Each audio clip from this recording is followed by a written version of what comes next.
But I think the development of full artificial intelligence will spell the end of the human race. It's a flying object and we don't know what it is. I would hope somebody is checking it out. I don't know if it was a rocket or whatever, but incredibly fast, opposite direction. It was too fast to be an airplane. I'm glad the Pentagon is looking at this, because if it poses a threat, I want them on top of it. Well, the craft generates its own gravitational field. He said there's lights in the sky? The internet has become the command center for criminals and terrorists. 911, what's your emergency? I need help, please help me! Aliens won't let it happen. You know, that's what we're instructed to say. Roswell, Area 51. Alien kept deep under the ground. 1, 0, 1, 1,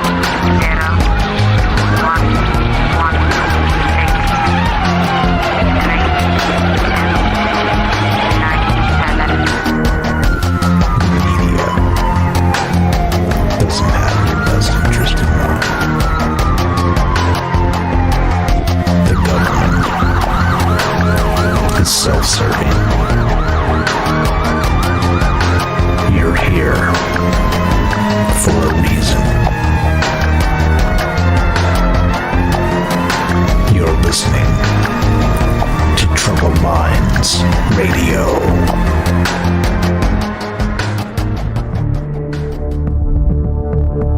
Broadcasting live from a secret bunker just off the extraterrestrial highway.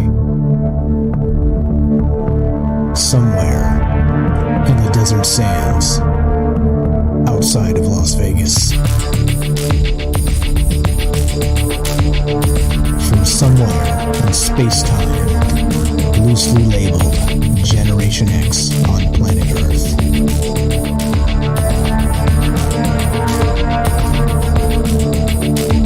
And asking questions of you in earnest into the digital darkness. Good evening and welcome to Troubled Minds Radio. I'm your host, Michael Strange, and hello to all of you who may also have troubled minds. What's going on, guys? It's Monday night. It's one of the nights we get together and talk about all the things we're not allowed to talk about. You know what those things are. We do it Monday, Tuesday, Wednesday, Thursday at 7 p.m. Pacific. Those things are aliens, conspiracy, the paranormal, the government, academia, the 24-hour news cycle, propaganda, and the general feeling that we live in the upside down. We got a doozy for you tonight. Speaking of upside downs, I tell you what, watching the news cycles very closely, you start to see patterns, right? You start to see patterns in things of maybe things that are maybe synchronistic, maybe things that are out of whack. And they happen in, let's say they come in bunches sometimes. It's strange. It's super strange to me that... I don't know. It seems like maybe things tend to be either orchestrated or things tend to be maybe following a natural process of, a natural agitated process from human hubris, sort of, with through laboratories and kind of tweaking with the not the zeitgeist per se, but let's say just a natural process of the world itself.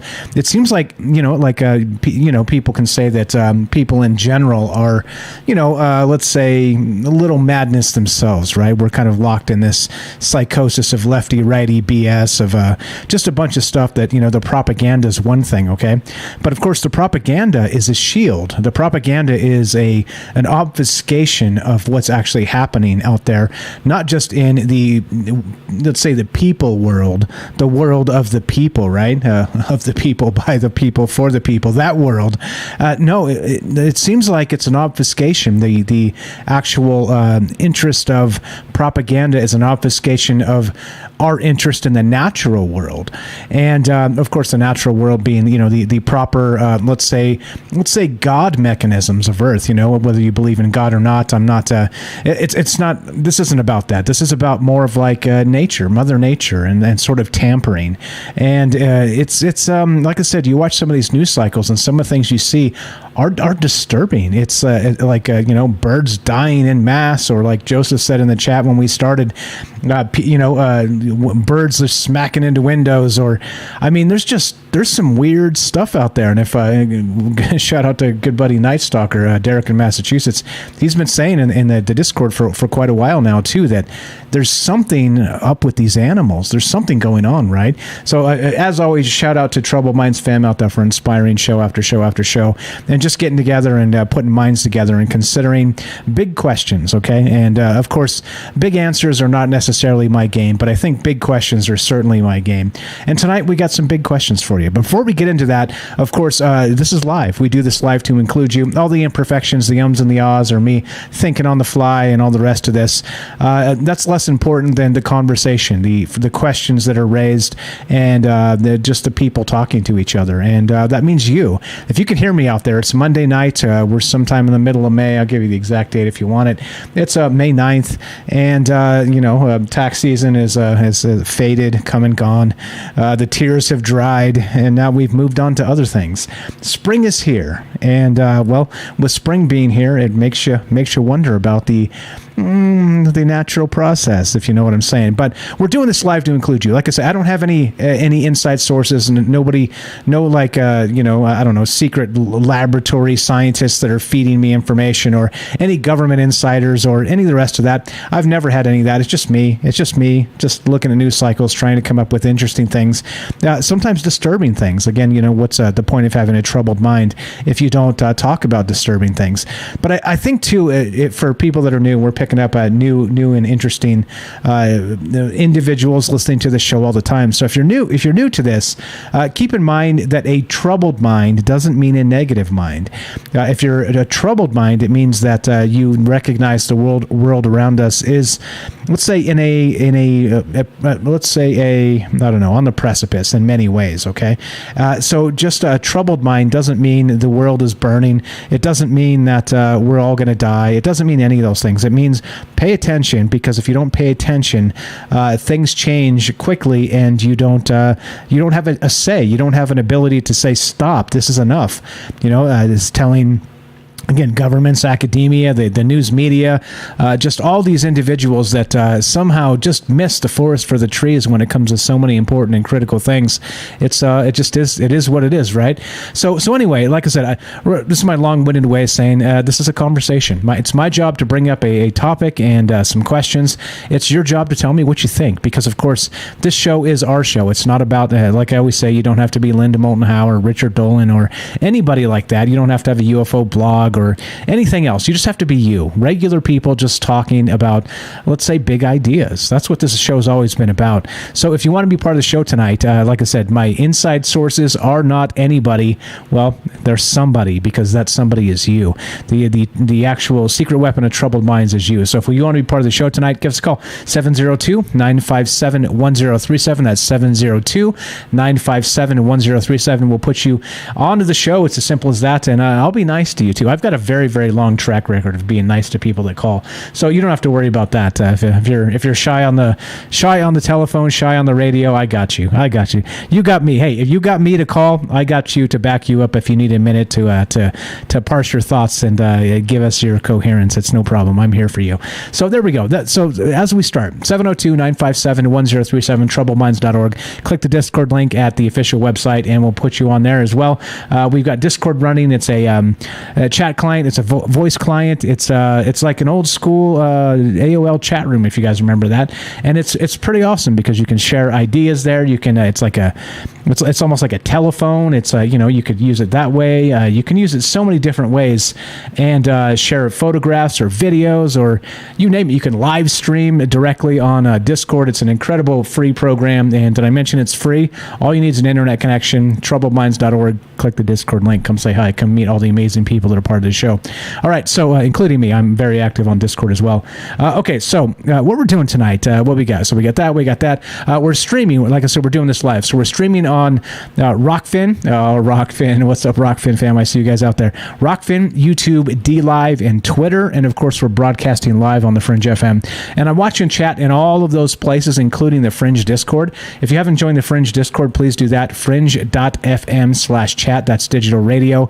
That's Discord's the same program, just a different chat room. I'm watching all the chat rooms because I got mad skills, and I'm seeing everybody in all the places and trying to incorporate your thoughts into the show as we go. I think that's the beauty of doing it live and being able to read all the different chats in all the different places as you see some of those discussions happening about what we're talking about tonight. So there you go. So please join the fringe.fm/chat. Also, please download the Fringe app. You can find that at, of course, your Apple or Android app stores. It's completely free. It's the easiest way to listen to Troubled Minds, and you just smash the play button at precisely 7 o'clock on Monday through Thursday Pacific time. You'll get me, you'll get us, you'll get Troubled Minds, and you'll get a good conversation, hopefully. All right, so let's get to this now. There's all kinds of weird stuff going on in the zeitgeist, right? There's all kinds of weird stuff happening in these nude. See what I did there? These news cycles. It's odd. It's almost like, spring. They say, about spring is hope. Spring is renewal. Spring is right. Spring is so many things. It makes me feel good. It makes me feel like I'm thriving. Like even if it felt kind of like crummy through the winter, spring sort of has that touch in it that you smell the flowers and you hear the birds, and you know what I mean. It's empowering. Spring to me is sort of that empowering. It has an aspect to it, okay. And interestingly enough, spring in those terms, right, is when this show started. Again, it's been just a little over 4 years, but it kind of finally found the courage one spring 4 years ago to put together a radio show and to get out there and make it happen. Right. It was no accident that it happened in the first week of April, right? Because it was who wants to start something new and scary in a dark winter? Boo, the dark winter. Okay, but looking through the news cycles, check this out. And there's all kinds of stuff. We'll start here, right? Because we did this on the news show today, but I think this is an interesting way to start this one. Talking about sort of messing with nature, all right? Playing God. We're talking about playing God tonight, all right? And not just playing God in terms of this with de-extinction, but what about playing God in terms of GMO mosquitoes? What about playing God in terms of, let's say, even GMO food, right? Playing God in terms of everything. I mean, there's so much out there that's going on. Like geoengineering is another one. It's just like, now come on, are humans really that bad that the world we live in cannot just be a natural world? We have to, what would you call it? I think I'm just thinking about it right now. It's dawning on me, and I wish I had this thought 2 hours ago, because this show would have been called something different. But, it's like this push for transhumanism in humans. It's like we need to be something else. Like humans are no longer good enough. Humans they have to have a chip in them. They have to have, a half cyborg. They have to be, the texting with your thumbs is just far too slow. You need Neuralink in your head. But what about nature? I mean, it just seems like people can't just not meddle with things, and we're destroying it. We're destroying nature, that's for sure. Again, the oceans are, acidic, and the coral reefs are dying, and there's all this stuff, and we're pouring just radioactive water from Fukushima straight into the ocean, and it just becomes. It becomes depressing when you see how much just horrific stuff we're doing to the environment, we're doing to nature in general, right? But then also, how come we can't stop tampering? We just can't keep our damn hands off of anything as like a human society. It's crazy. It is crazy sauce, right? So here's one. All right, let's go to this. This is from Quantum Magazine, and this is pretty good stuff. And it's talking about this, right? De-extinction. Okay. Now, de-extinction, we've talked about this on this show several times in the past, but I think it's pertinent because it just keeps coming up. It just keeps coming up. It's like, hey, do we really need the woolly mammoth to be back?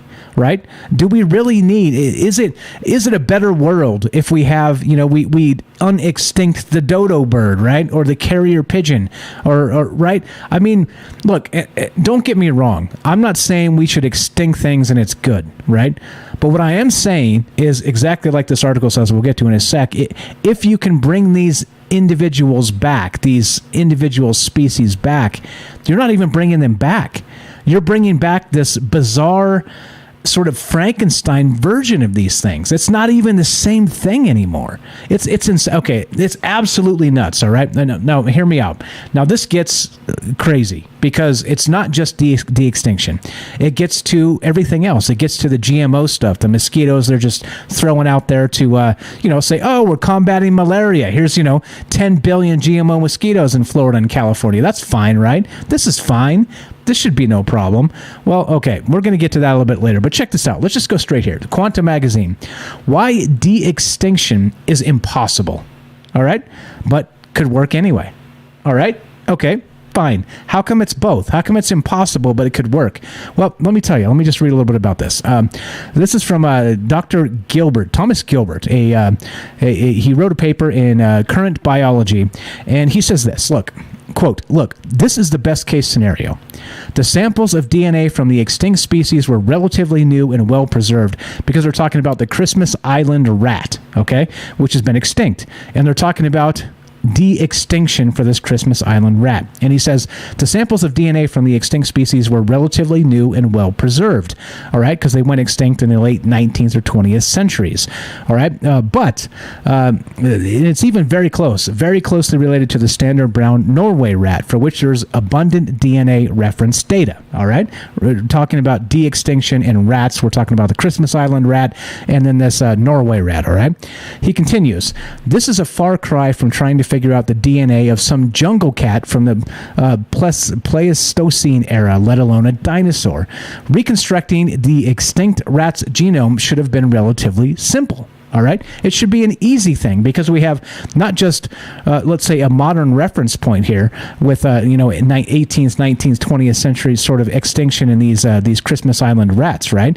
But we have another thing where we have like a very, very common ancestor still alive today to the Christmas Island rat. All right. Okay. But then there's the whole other problem because they're saying that, here you go, yet despite their best efforts, the scientists were unable to recover nearly 5% of the Christmas Island rat's genome. Many of the missing genes were related to immunity and olfaction, two highly important functions for the animal. He continues, quote, it's not just the irrelevant stuff that you're not going to get back, Gilbert said. And so what you'll end up with is nothing like what went extinct. All right. And there it is. There's the crux of this. All right. The issue here is it's not about bringing back the woolly mammoth. OK, because you can't.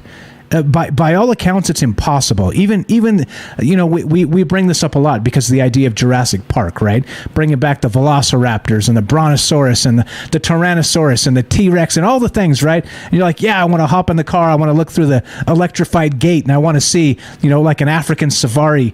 I want to see the T-Rex, Well, even if we could, all right, it wouldn't be a T-Rex at all. It would be like a Frankenstein T-Rex. Right? Again, in 18th, 19th, 20th century, the Christmas Island rat goes extinct. All right? We have a basis for a very, very similar genetic rat still alive. And still, we could only get within 95%. We still cannot even recreate the extinct Christmas Island rat. And it's recent history, right? So what about the woolly mammoth? Like, think about that. They've talked about it in terms of all the rest of that stuff, right? Bringing back the woolly mammoth, and then they have to match the DNA with the elephant and whatever its closest living relative is, and they're like mixing and matching. That's not a woolly mammoth at all, is it? You're gonna make like a modern Frankenstein furry ass elephant. That's what you're gonna make, right? And does that make any sense to you? So it's not even about bringing back or de-extinction in and of itself. It's about creating a Frankenstein trans-animalistic monster. Like, you talk about Frankenstein's monster, Mary Shelley, right? It's alive, right? Frankenstein's monster. Well, this is going to be woolly mammoth's monster. Or even in the case of the Christmas Island rat, the rat monster. Are you kidding me? Okay, so fine. they're not going to stop trying this, okay? Because, of course, we seem to have this morbid fascination with bringing back extinct species. Okay, but it also starts to ask these other questions regarding, of course, back to the Jurassic Park thing, the chaos theory. Ian Malcolm, of course, played by, what's his name, Jeff Goldblum, and that, if you guys have seen the original. He had some fantastic points. And it's basically about bioethics and playing God in nature. That's what he was talking about. That's the entire premise of that movie. And of course, they glitz it up with dinosaurs and action scenes and, great CGI and all the rest of that. But that's not what the movie's about. The movie's about bioethics, playing God, and should we? Right? That's what Jurassic Park, that whole series is about. But you see what happens, right? Even in those terms, right? In Jurassic Park, they replaced it with frog DNA, and they were so smart. They were so smart. They're like, oh, look, you can't have breeding out of control in Jurassic Park because we made all of the animals, all the dinosaurs, animals, quote, quote, the attractions, we made all the attractions female. So there's no chance for out-of-control breeding. It can only be done in the park under, the actual test tubes and, all the rest of that stuff, right? Like the way they did it, the DNA splicing and the whole deal, right? But again, of course, like Ian Malcolm in Jurassic Park said, nature finds a way. And so we have this bizarre thing happening. We'll get to GMO mosquitoes a little bit later, where we think that, sort of controlling things like, gender diversity in nuisance pests, mosquitoes, right? Nuisance insects. And I don't know, all this stuff, the more I read about this stuff, the more it really unnerves me, okay? So some questions for you tonight, all right? I know I'm rambling a little bit extra here, but I think that, we'll get to the rest of that. It doesn't matter what I think, it matters what you think. So the questions tonight are this, right? There's a whole lot going on in nature, all right? A whole lot. And a whole lot before people ever, had a laboratory in a test tube, all right? Ever. So we're talking about, let's say, again, standard model and all the rest of this, millions of years of evolution, all right? Millions, even billions in some cases, right? So the question becomes, how much meddling is too much meddling? I'm calling this tonight a natural madness. And not just madness itself. What about if the tinkering we're doing, not just with the natural process itself, we're actually causing some sort of rift in, I don't know, maybe the zeitgeist of the animals. We've seen all kinds of crazy stuff with animals recently. And so is that related to us and our mismanagement of the ecosystem at large?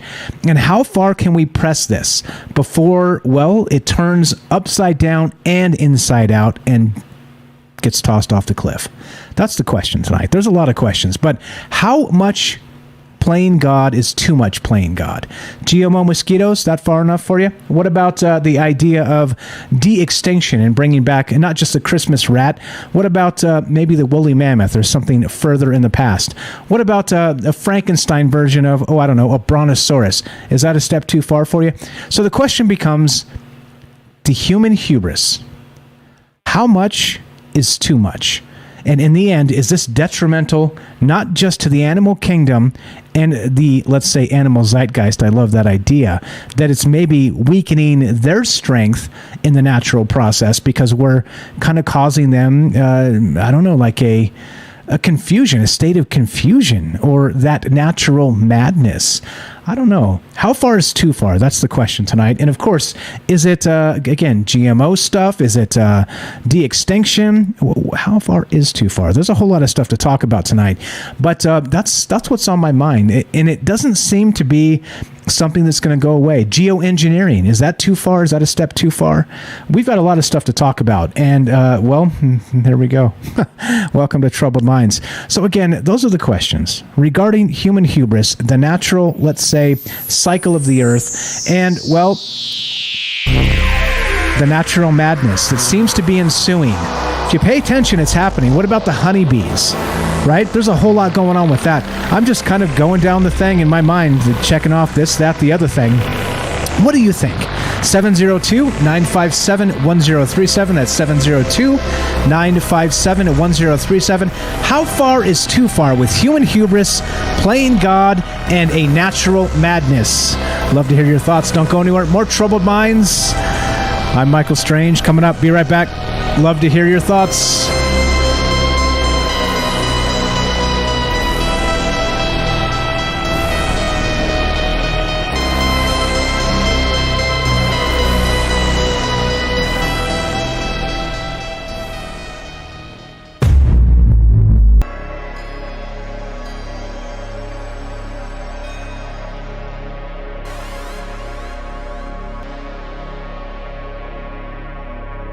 Welcome back to Troubled Minds.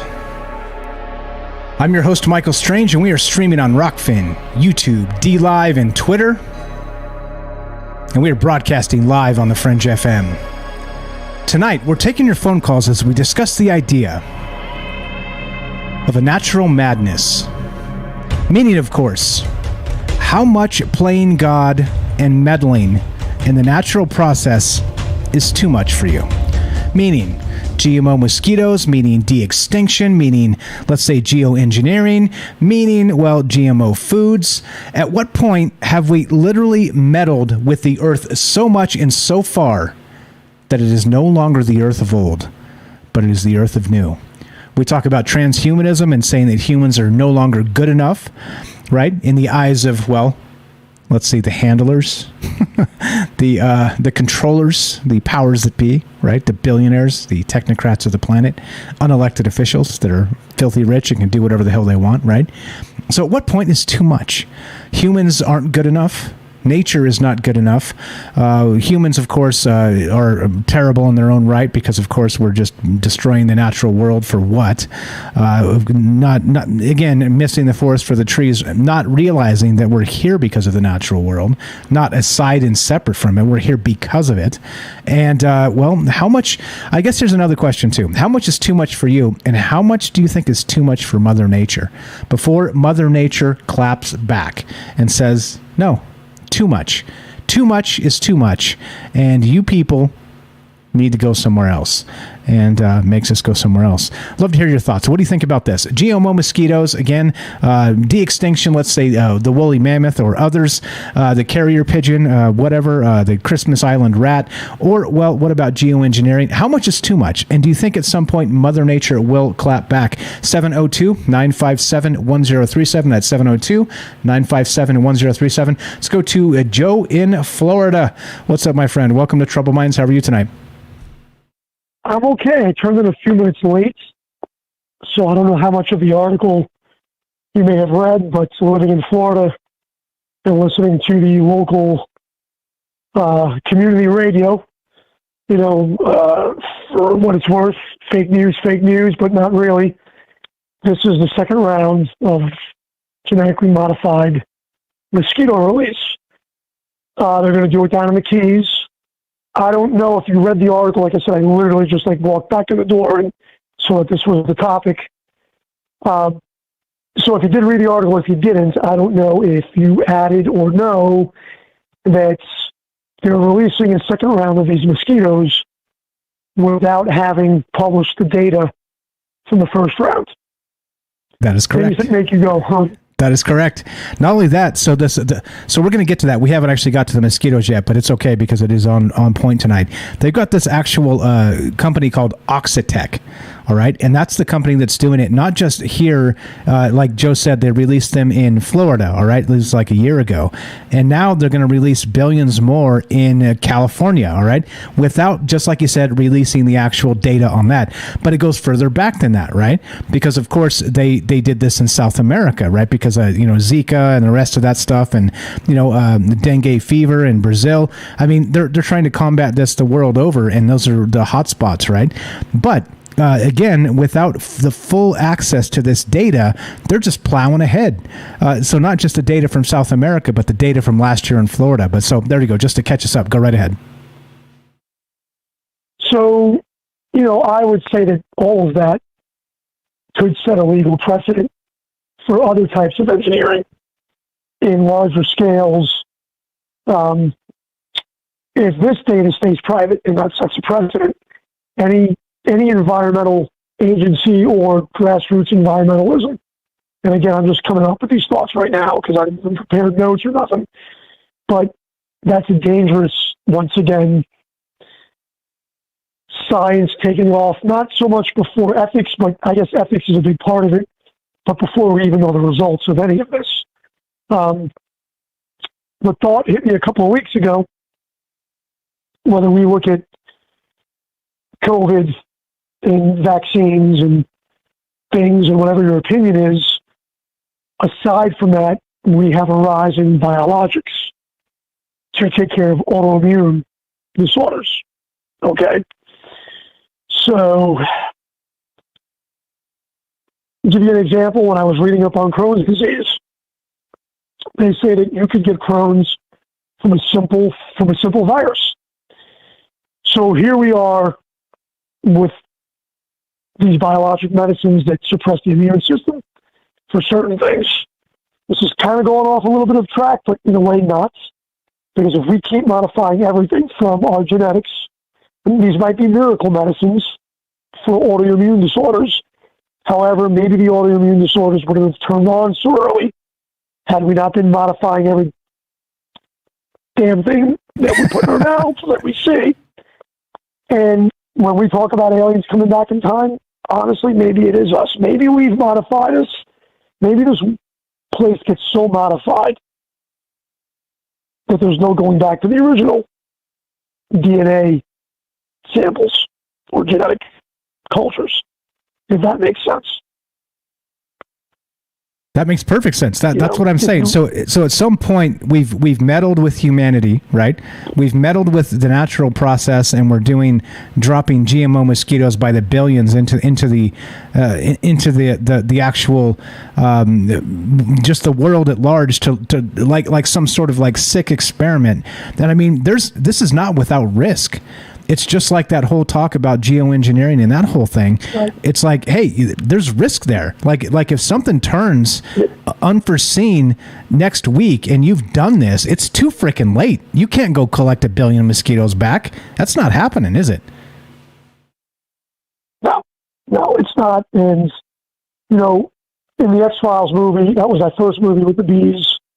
It's been a long time. But when the bees go, we go. Right? Unless we have some kind of drones that are that small that could do the pollinating for us. And that would be even scarier because that's even tighter control of the food supply. If you started to co-opt bees with a drone of some kind, right? So, you want genetically modified seeds. I think I've said it on this show before. A friend of mine owns property in North Florida. And I never knew her to be such a conspiracy person, but she's like, Bill Gates is buying up the property up here. And I'm like, come on. Come on. And you read about it that he's diversifying and everything else, but she sends me something from the tax appraisers, and sure as heck, he's buying up tracts of property, and they're under different names. And I go to visit her once, and there's a crop dusting plant. And she tells me that, it's genetically modified seed, or what they call heritage farmers. I don't know what exactly that means, but that's the word she used. They might come and knock on somebody's door that's maybe had that land for decades. I don't know. But they'll knock on somebody's door and make them an offer to buy the property. And then the property can be used for agriculture, but probably with genetically modified seed that spreads to somebody else's field that might have heirloom or natural, seeds, and that becomes a mess. I mean, there's lawsuits about that. I don't know how they end up, but where farmers that have had heirloom or natural, they keep their seeds and they grow them. A lot of those farmers aren't able to successfully sue because some big agricultural unit has cross-pollinated or whatever's happened. Yeah, like they're downwind from like the Monsanto seeds or something, and so actually it's crazy. There's got to be a name for like heirloom farmers, right? Meaning that they have natural seeds, because it's like so you got Frankenstein or you got the regular stuff, and so again, this is part of living in the upside down. It's like we don't say GMO seeds, right? We say that's the regular now. We say heirloom farmers, right? Like there's a term for like heirloom regular. farmers. Yeah. It's nuts, man. It's nuts. That's again, it's literally the upside down. Because of course, in terms of like production wise, the GMO stuff far outpaces it for a lot of reasons, right? And not to be like downer on all of this, there are good ways where this is good, but then once you start doing the Monsanto stuff and pulling the ability to sort of regenerate your own seeds, they're literally taking our food source into their hands, right? It's not a good thing. It's not a good thing when you can buy like a whatever, you eat it, you grab the seeds and plant them and they don't grow. That's not a good thing. That, I mean, like I don't know what genius came up with that idea. It's probably some sicko, right? And that's why we talk about this stuff, because it's got to be some sicko that decided, hey, what if we make it so they have to come buy the seeds from us? Exactly. Just like, why don't we put something in your body that maybe cures you for one thing, but turns a switch on for something else, and now you need this biologic medicine. The medicine for my son costs probably like $2,000 a dose. And if I didn't have they have like a special pay, we couldn't afford that for him. He'd be in continual surgery for Crohn's.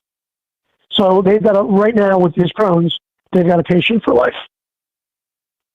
Right? They've got a patient for life.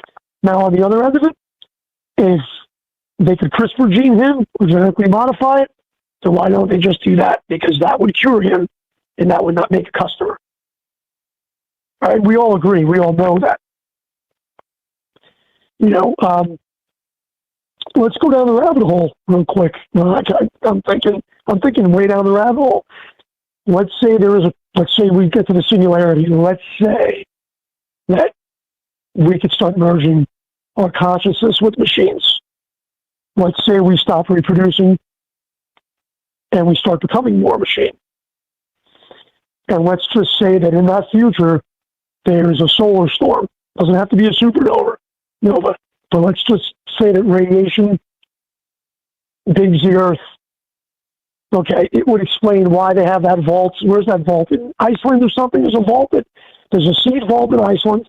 Okay, but let's just say that that's why all those grays we keep seeing, again, from our future are ourselves, because there's going to be basically a big EMP that's going to wipe whatever's left out. And we have to come back and either we're getting cattle for cattle mutilations, or we're taking DNA and we're taking stuff into the future, or genetically modifying it again, or trying to rebirth all of that livestock someplace else to keep whatever our future is going. I don't know. That's like my maybe juice right now. Where does it end? Where does the genetic modification end? Again, what happens if something in the ecosystem goes horribly wrong? From a solar flare to whatever, like you said, a nuclear bomb, who knows? It's a scary thought, and maybe it wouldn't be so scary if we had an algorithm or a quantum machine that could predict the possible outcomes. Maybe like Doctor Strange. I don't know. It is wild, and there is a point of too much. I think that's the discussion tonight. At some point, that we need to just take our fingers out of the pie. Like, hey, you're ruining the pie, and the pie is the earth, and the earth is a natural process, and we got all these dirty human fingers in it. And there's your analogy. There you go. Does that make you want some pie, Joe? We got calls behind you. We got to run, bro.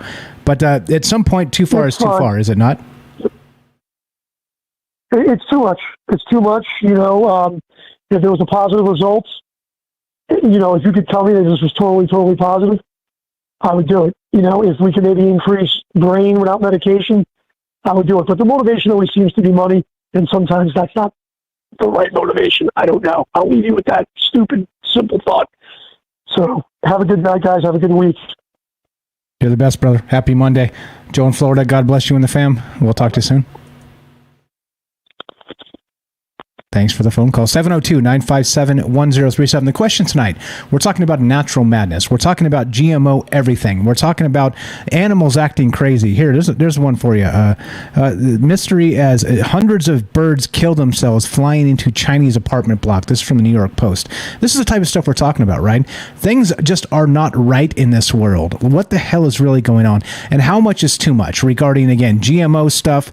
We're talking about GMO mosquitoes. We're talking about GMO crops. Talking about Monsanto a little bit. We can throw that in. We're talking about these animals that really, it seems like they're confused. They don't even know what to do anymore. We're talking about the idea of de-extinction, and we're talking about too many human fingers in the natural process. At what point do you, like, again, you know, like, we're so keen to fix the things, right? Fix it. But hold on, right? Like, shouldn't you determine what's broken first before you just throwing out random fixes? I mean, that's a problem, is it not? It's a problem for me. Love to hear your thoughts. 702-957-1037. Click the Discord link at troubleminds.org. Hang tight, Daryl. Joseph beat you by just a quick minute. Let's go to Joseph in Iowa. Welcome to Trouble Minds, my friend. How are you tonight? Yo. Hey, I was thinking like too far would be like the last caller said, like when you start becoming dependent on machines and like you just couldn't like do it without like in like science and stuff, you know, like back in the day, like we would basically making ourselves go extinct if like dependent on a government, you know, that would definitely be too far. And like, what I think like in the future, I mean, they definitely have plans to like save the earth and stuff, right? And they're going to mess with volcanoes. They're going to mess with rivers and oceans and stuff. And that's, I mean, to a lot of people is too far, but I don't know. It's kind of interesting to me to alter the planet for the better and making a system for the better of people, because like right now we have something that isn't working, that's for sure. I mean, people, I think part of the reason these birds are messed up is because they're all because of how we're spread out. Like they're kind of blending in with us. Like everyone has bird feeders. Yeah. I mean, that might be small effect, but I don't know, like when they become dependent on flying into farm barns and eating horse feed or whatever, chicken feed, and there's like, they're not doing what they naturally would do. They're living almost, I mean, I went to Colorado one time and there was a squirrel walking around, like looking at people. Like squirrels around here, they're running around and chasing each other. If you get near it, it's gone.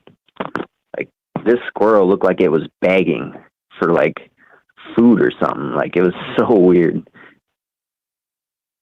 And like the people were like, what are you guys like so like looking at this squirrel for? Like it was like normal to them, but I don't know. Yeah, it is weird. I went all over right there. When you see animals sort of reacting out of character, right? And I think that's what happens too. And that's a good point. Is that if, you know, even in just general terms, if you feed a particular animal, let's say that particular squirrel was being fed by people, it would be less scared of people. It would just be like, hey, what's up, homie? You got something to eat? You know what I mean? And it would be doing that. But that's not the natural way squirrels are supposed to react to people. They're not. And so, well, like how much, you know, and I think an even more fascinating aspect of this is, okay, so we are also as humans part of the natural process. Okay, that's for sure. So those types of things, like an innocuous thing, like, you know, a particular squirrel that may become more or less trusting of people for whatever reason, and maybe it actually like helps the squirrel, let's say, population forever because they're more docile, more trusting, and then who knows? I don't know, right? I don't know that. I don't have those type of answers. But then, so in a natural process, we're part of it. Okay, so that's a natural thing. But then what about once you start tinkering in a laboratory with like what that squirrel actually is? Franken squirrel, right? Or a Franken mammoth or a Franken mosquito. It's what we're doing. And the craziest part is like these GMO mosquitoes, all right? It is an actual like real live test of the biome, like the actual, It the natural process. It's going to affect everything. Yeah, it could, and that's the scariest part, right? And the crazy part about all that too, just real quick, and I'll let you go, is let you talk. I mean, is that the mosquitoes, by the way, the GMO mosquitoes that they're trying to phase out, are also part of the food chain. There's a lot of things that eat mosquitoes because there's a lot of damn mosquitoes out there. So like, what happens if you do, let's say you succeed and you remove all the mosquitoes from, let's say, the Western Hemisphere? What happens to all the things that eat a ton of mosquitoes, right? I mean, there are effects that you're creating that you haven't considered yet. I mean, it's nuts. It's nuts. Go ahead, my friend. I was thinking also, like, we're strong how we are immune-wise. Like, we can go through a lot of stuff is because we're a part of our environment. So the more we separate ourselves from this environment, the more toxic it's going to become to us. Like, we're going to have more allergies. Like, I'd say it's kind of like nature fighting against us, you know? Yeah, and I think that's part of the problem. And so that's my question. How far do you think, let's say, Mother Nature as a thing, as like an abstract concept, how much crap does Mother Nature take from us and our meddling before it claps back? I think we're smart enough to control. That's the scary thing. Like, there's a lot of, like, movies and stuff. I watched one called Electric Dreams. It's a series. And, like, literally it comes down to, like, us becoming machines, and, like, we don't even know it. We're machines, and, like, there's some of us that are, like, smart enough to, like, check under the skin and program data into themselves and stuff and become a little bit more sentient. But then there's, like, just random, like, they don't know what's going on. Like, there's people placed everywhere, and, like, there's still, like, these giant factories that are basically sucking the life out of Earth. But I think it's going to be different. Like, that's just the movie I was watching. I think it's going to be, like, harnessing. Like, I like to think of it as, like, harnessing. Because, I mean, my aunt, she's working at John Deere, and she's talking about she can't complain because they'll fire her. And, like, you can't, like, they'll say you're not fit for the job and stuff if you have certain, like, if your body breaks down and so she's talking about getting surgery and stuff already for a job she just got. And, like, I don't know. I just think a lot of that's going to go away, and we're going to work on helping humans, maybe. In what way we're going to help them, I don't know. Like, if it's going to be disconnected, like, maybe we don't need to be connected to nature because we're trying to be Buzz Light or whatever. Yeah, right? Almost like that's the goal. Almost like that's the goal. Joseph, you're the best, brother. I appreciate the call. We're out of time. Joseph here, a good friend of mine, good friend of the show. He's got a YouTube channel rebranded to IO Walks. Follow him. Links down in the description below. It says, follow Joseph here. You're the best, brother. I appreciate the phone call. Thanks for listening. Always a pleasure. Have a fantastic night, okay? Yeah, you too. Thanks a lot. 702-957-1037. That's 702-957-1037. You tell me. We're talking about a natural madness. We're talking about GMO everything. GMO mosquitoes, GMO crops. We're talking about, what is this? Woolly mammoths and de-extinction. We're talking about geoengineering. How much meddling is too much meddling? And at what point does Mother Nature clap back? I'd love to hear your thoughts. One more time, 702-957-1037. That's 702-957-1037. This is Troubled Minds. I'm Michael Strange. Don't go anywhere. More about a natural madness and how do we temper an even extreme. Don't go anywhere. Be right back.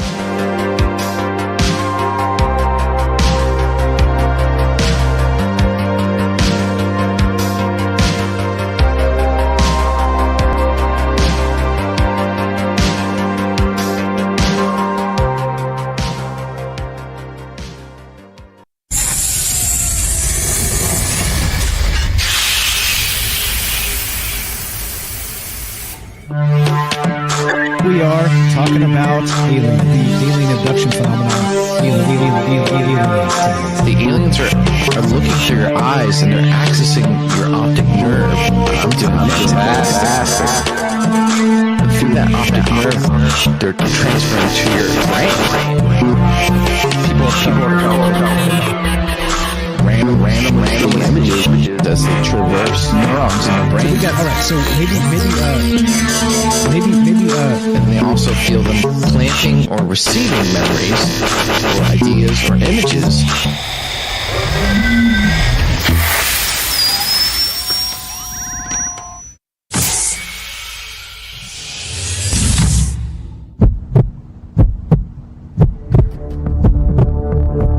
Broadcasting live from a secret bunker just off the extraterrestrial highway. Somewhere in the desert sands outside of Las Vegas. From somewhere in space-time, loosely labeled Generation X on planet Earth.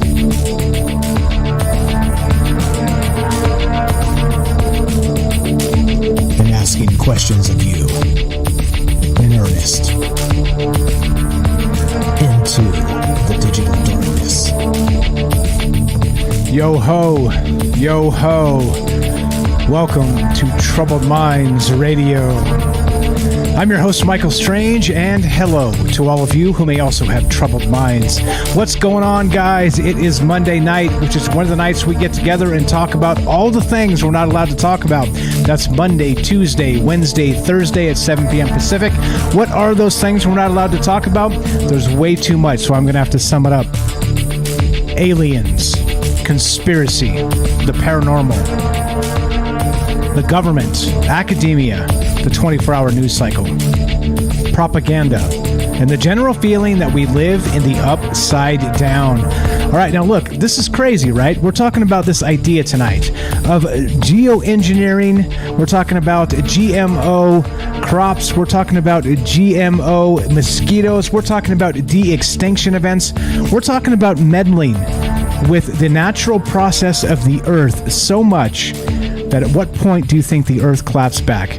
The earth gets tired of our crap and, well, I don't know, to steal this one from Clyde Lewis, shakes us off like a bad case of fleas, right?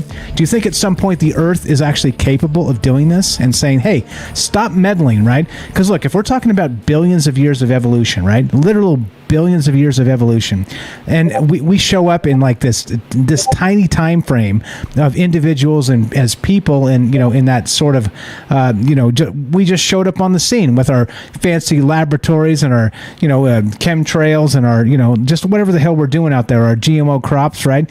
We start to change everything and turn it all upside down. Do you think at some point Mother Nature, Gaia herself, gets sick of our crap and does something and says, hey, enough is enough, right? Whether it's a conscious thing, again, some people think the Gaia hypothesis is literal and that the earth itself is a living, breathing organism and it maybe even has sentience in some cases. Other people say that there's a natural balance that's been achieved over billions of years, and that's why it seems like the Gaia hypothesis is a thing. It's not really sentient. It's just a sort of a very, very, let's say, well put together natural process that when things go out of whack, it has a way of playing whack-a-mole, right? And not allowing one thing to take over too much. And so it has balance. All right, so the question tonight is this. With all of that said, not just geoengineering, we're talking about de-extinction.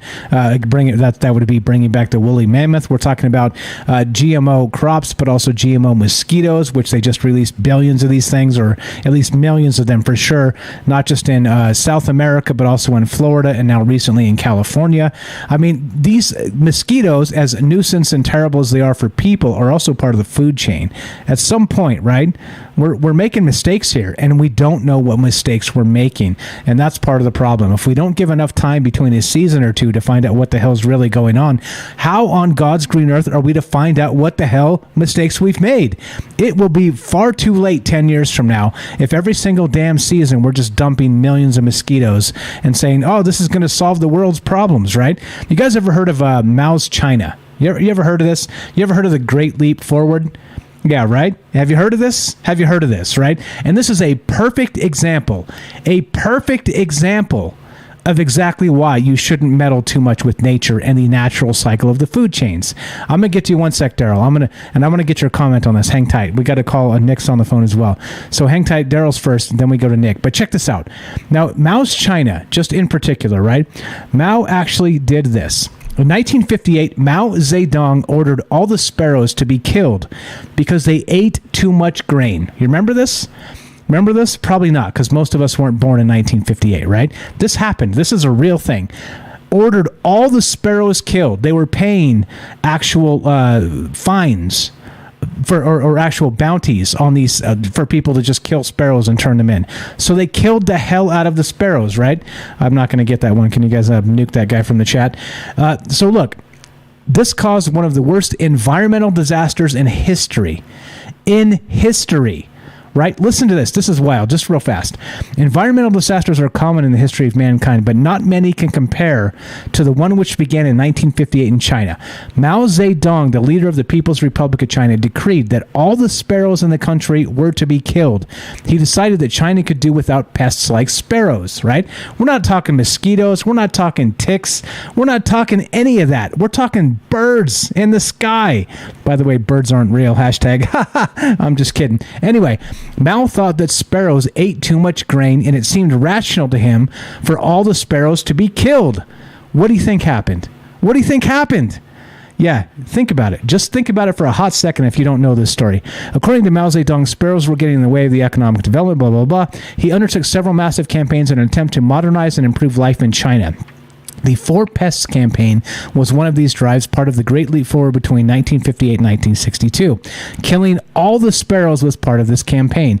People were mobilized to eradicate the birds. They used beating drums to scare the birds from landing, forcing them to fly until they died of exhaustion. People tore down sparrow nests and shot sparrows from the sky. The result of the campaign was to push the birds close to extinction in China, right? This is real. This happened. This is history, all right? There is no information on how many sparrows there were in China in 1958, but if there was one for each person, there would have been more than 600 million sparrows. Hundreds of millions were killed. That led to a problem the next year, because who knew? You take off a huge chunk of like the actual like natural food chain and everything turns into a disaster, right? If you're thinking, we have literal historic examples of this, and we still can't stop meddling. This is ridiculous, right? Now listen to this. So the locust, this is what happened, right? This meant killing the sparrows was counterproductive because of this. The sparrows, it seemed, didn't only eat grain seeds.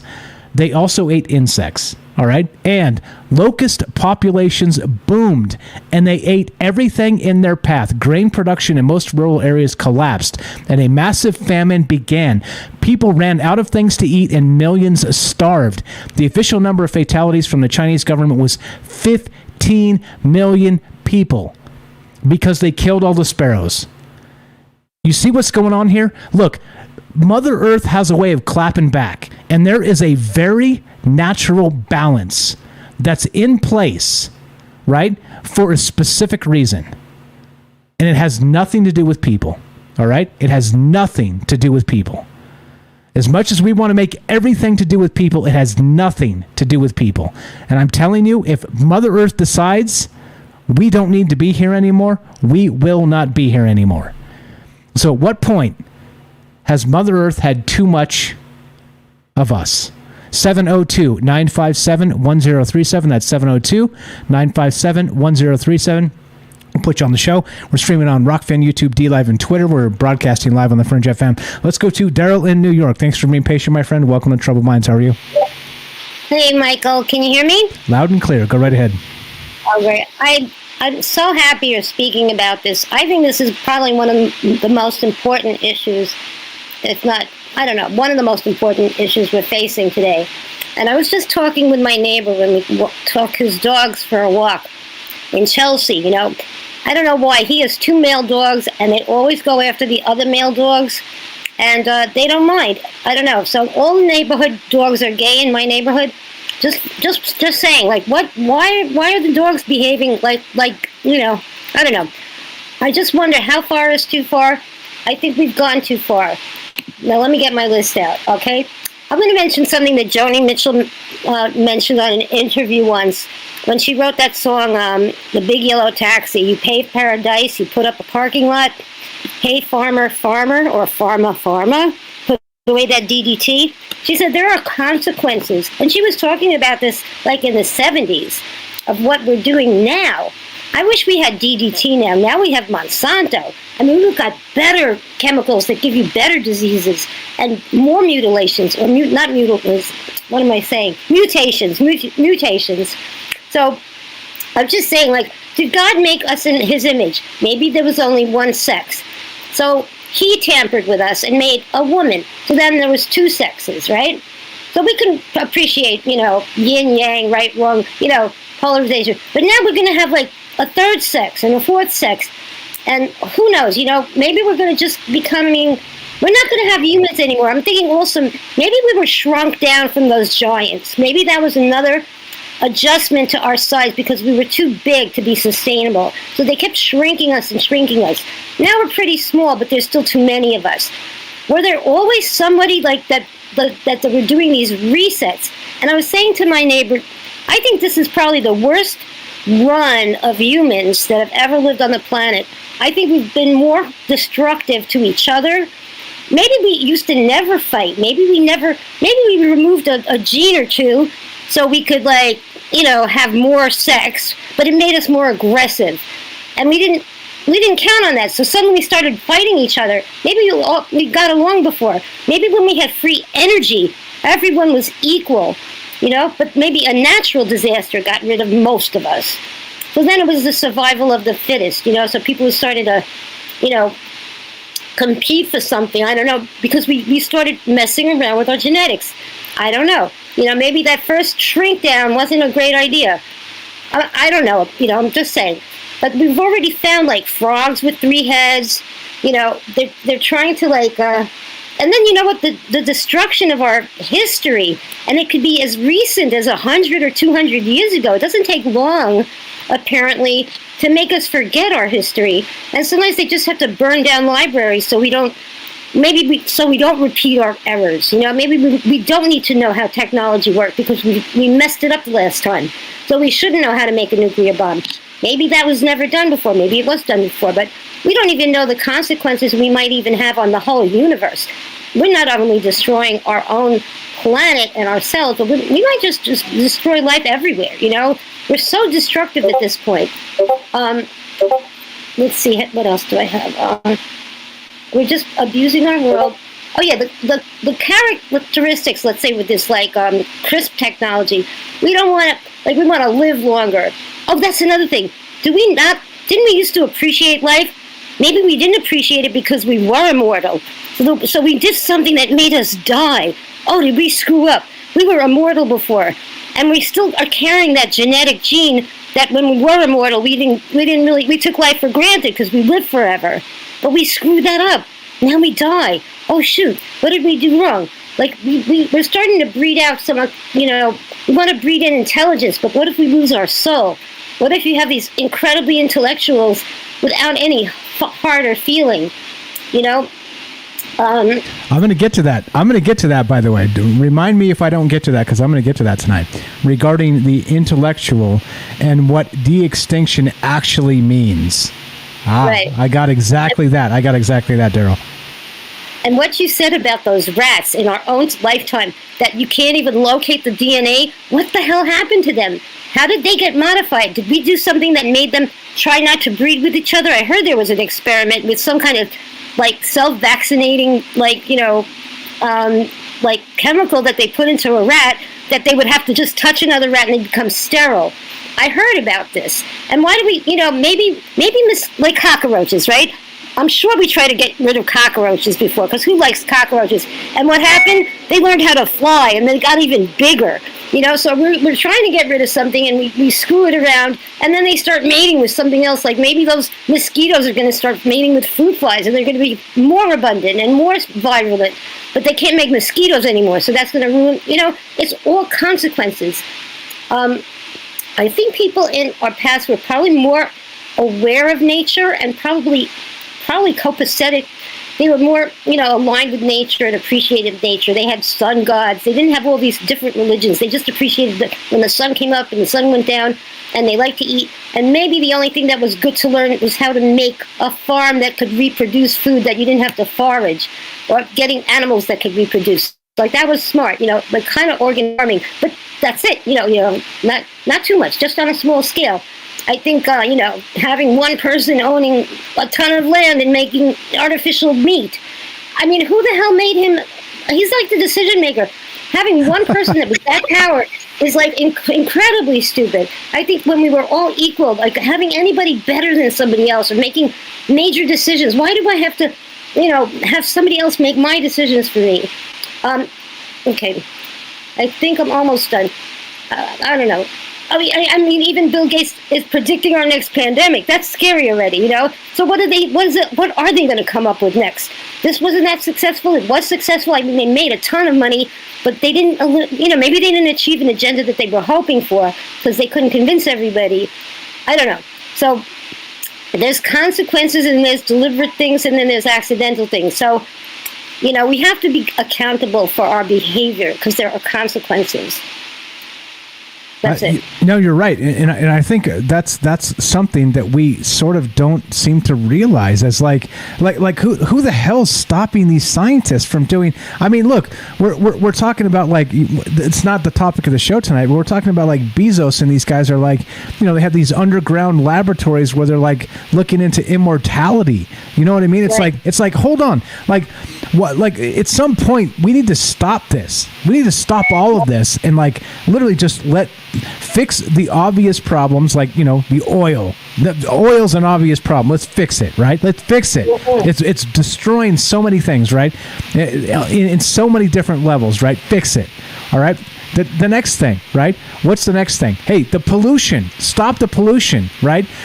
Like literally, there is a punch list here of things that literally need to be fixed, and they are critical, mission critical to not just Mother Earth, like sustaining our life for generations to come, but also, hey, like we're at a point where if we continue meddling as fast as we're meddling, think about it. If every season, every spring, they're dumping millions of mosquitoes in different jurisdictions all over the damn world, like, hey, you could turn this whole world upside down in a decade, in a terrible way. Look at Mao Zedong's China. Look at that.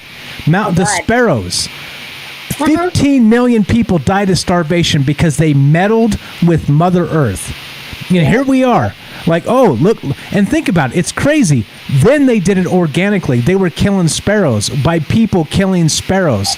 Now we're in laboratories creating millions of mosquitoes and dropping them GMO style into, like, not a laboratory, into the wild. I mean, holy crap, right? Like at some point, look, things are going to go bad. And guess what? It's going to come down to those jerks, those knuckleheads that are making those decisions like you said.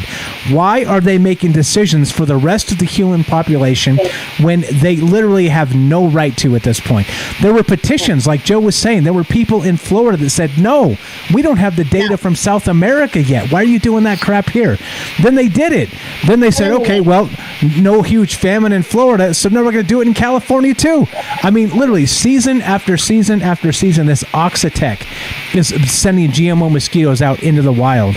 Literally, like, let's file this under how could this go wrong, right? I mean, God, yeah. What's causing, okay, I know for a fact that the sperm count in most men has gone down 10% every 10 years. So basically 1 out of 4 men are shooting blanks right now, the percentage-wise. We're not going to be able to procreate at this record. I hate to say the birth defects that are occurring right now that only people that work in hospitals are mentioning and talking about and barely talking about. I've seen some photographs and you could tell there are new babies that are just not They don't look right. Their heads are too small. Their testicles are too big. There's something really freaky. Their arms are too short. There's something weird about them, and they all look alike. Remember when they were giving women a certain, I forget what they were giving them, that made their babies come out with these flipper arms, and they thought it was perfectly safe to give them. I think it was like a morning, I don't know what it was. Maybe it was that like something for their nausea or something for their nerves. I forget. Formaldehyde. There was something, formaldehyde babies. And all the babies came out with flippers, and they were like, "Oh shit! What were we? I'm sorry, I said that. Damn, why did we do that? And like, what if our arms used to be longer? Like when you see, I'm just saying, like that there's some kind of weird thing about like when you see extraterrestrial like images of them, they always have really long arms, and monkeys' arms are really long, but our arms are not that long. And every time there's a birth defect, it happens to our arms. I don't know. There's something about the arms that you have to watch. But every time you mess around with a human, something happens to their arms. And when their arms get too short, you know you made a mistake, right? I'm just saying. That's too far for me. That's too far for me. Daryl, you're the best. Hey, hang tight. We got phone calls behind you. You're welcome to stay right there. Please mute up. Daryl here has a YouTube channel called what's called? It's her name. Links in the description. She sings in English and French and has a bunch of stuff on all kinds of stuff, Morgellons and whatnot. Please give her a follow. Great friend of mine. Great friend of the show. Thank you, Daryl. Appreciate the call. Let's go real quick to Nick in Massachusetts. Welcome, my friend. You're on Troubled Minds. You got like 2.5 minutes. Go. Hey, how are you? Yeah, I love the topic. I think I agree with what you said about how the Earth does cleanse itself after such such a big mess that its inhabitants cause. I've heard this many times too.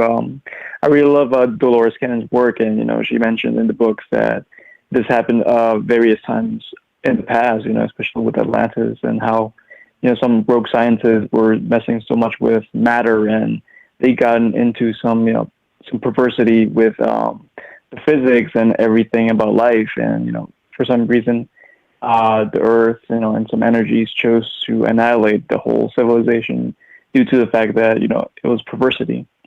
So I do agree that there might be that idea that the Earth cleanses itself out of all these people, out of these energies, all these like corruptions. So yeah. Yeah, it seems like we're on a fast track to that, right? Like it's almost like we're daring the Earth to do something about our hubris, right? Like, and that's the disgusting part. So do you think we're there? Do you think we're coming close to the Earth clapping back? Is it on the horizon here?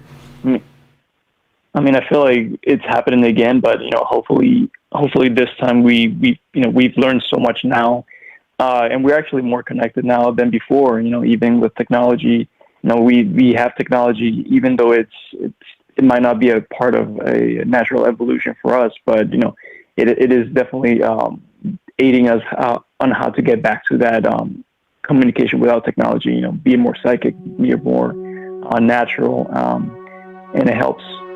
It's helping right now. So hopefully we can change and evolve. Amen. I love the positive attitude you got, and it's a great point regarding how do we change as a result. Once Earth claps back, how do we respond? Nick, I appreciate the phone call. Thanks for listening. Always a pleasure, brother. Have a great night. Thank you so much. Thanks a lot. Appreciate you listening. Thanks for the phone call. 702-957-1037. Fantastic point, right? Is it a evolve, counter-evolve situation? You tell me.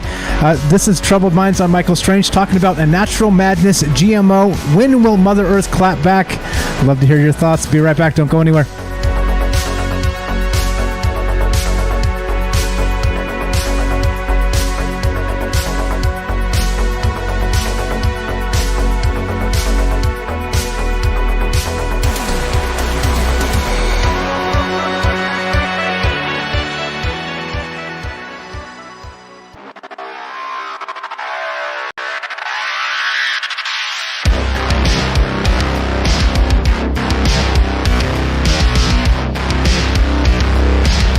Welcome back to Troubled Minds.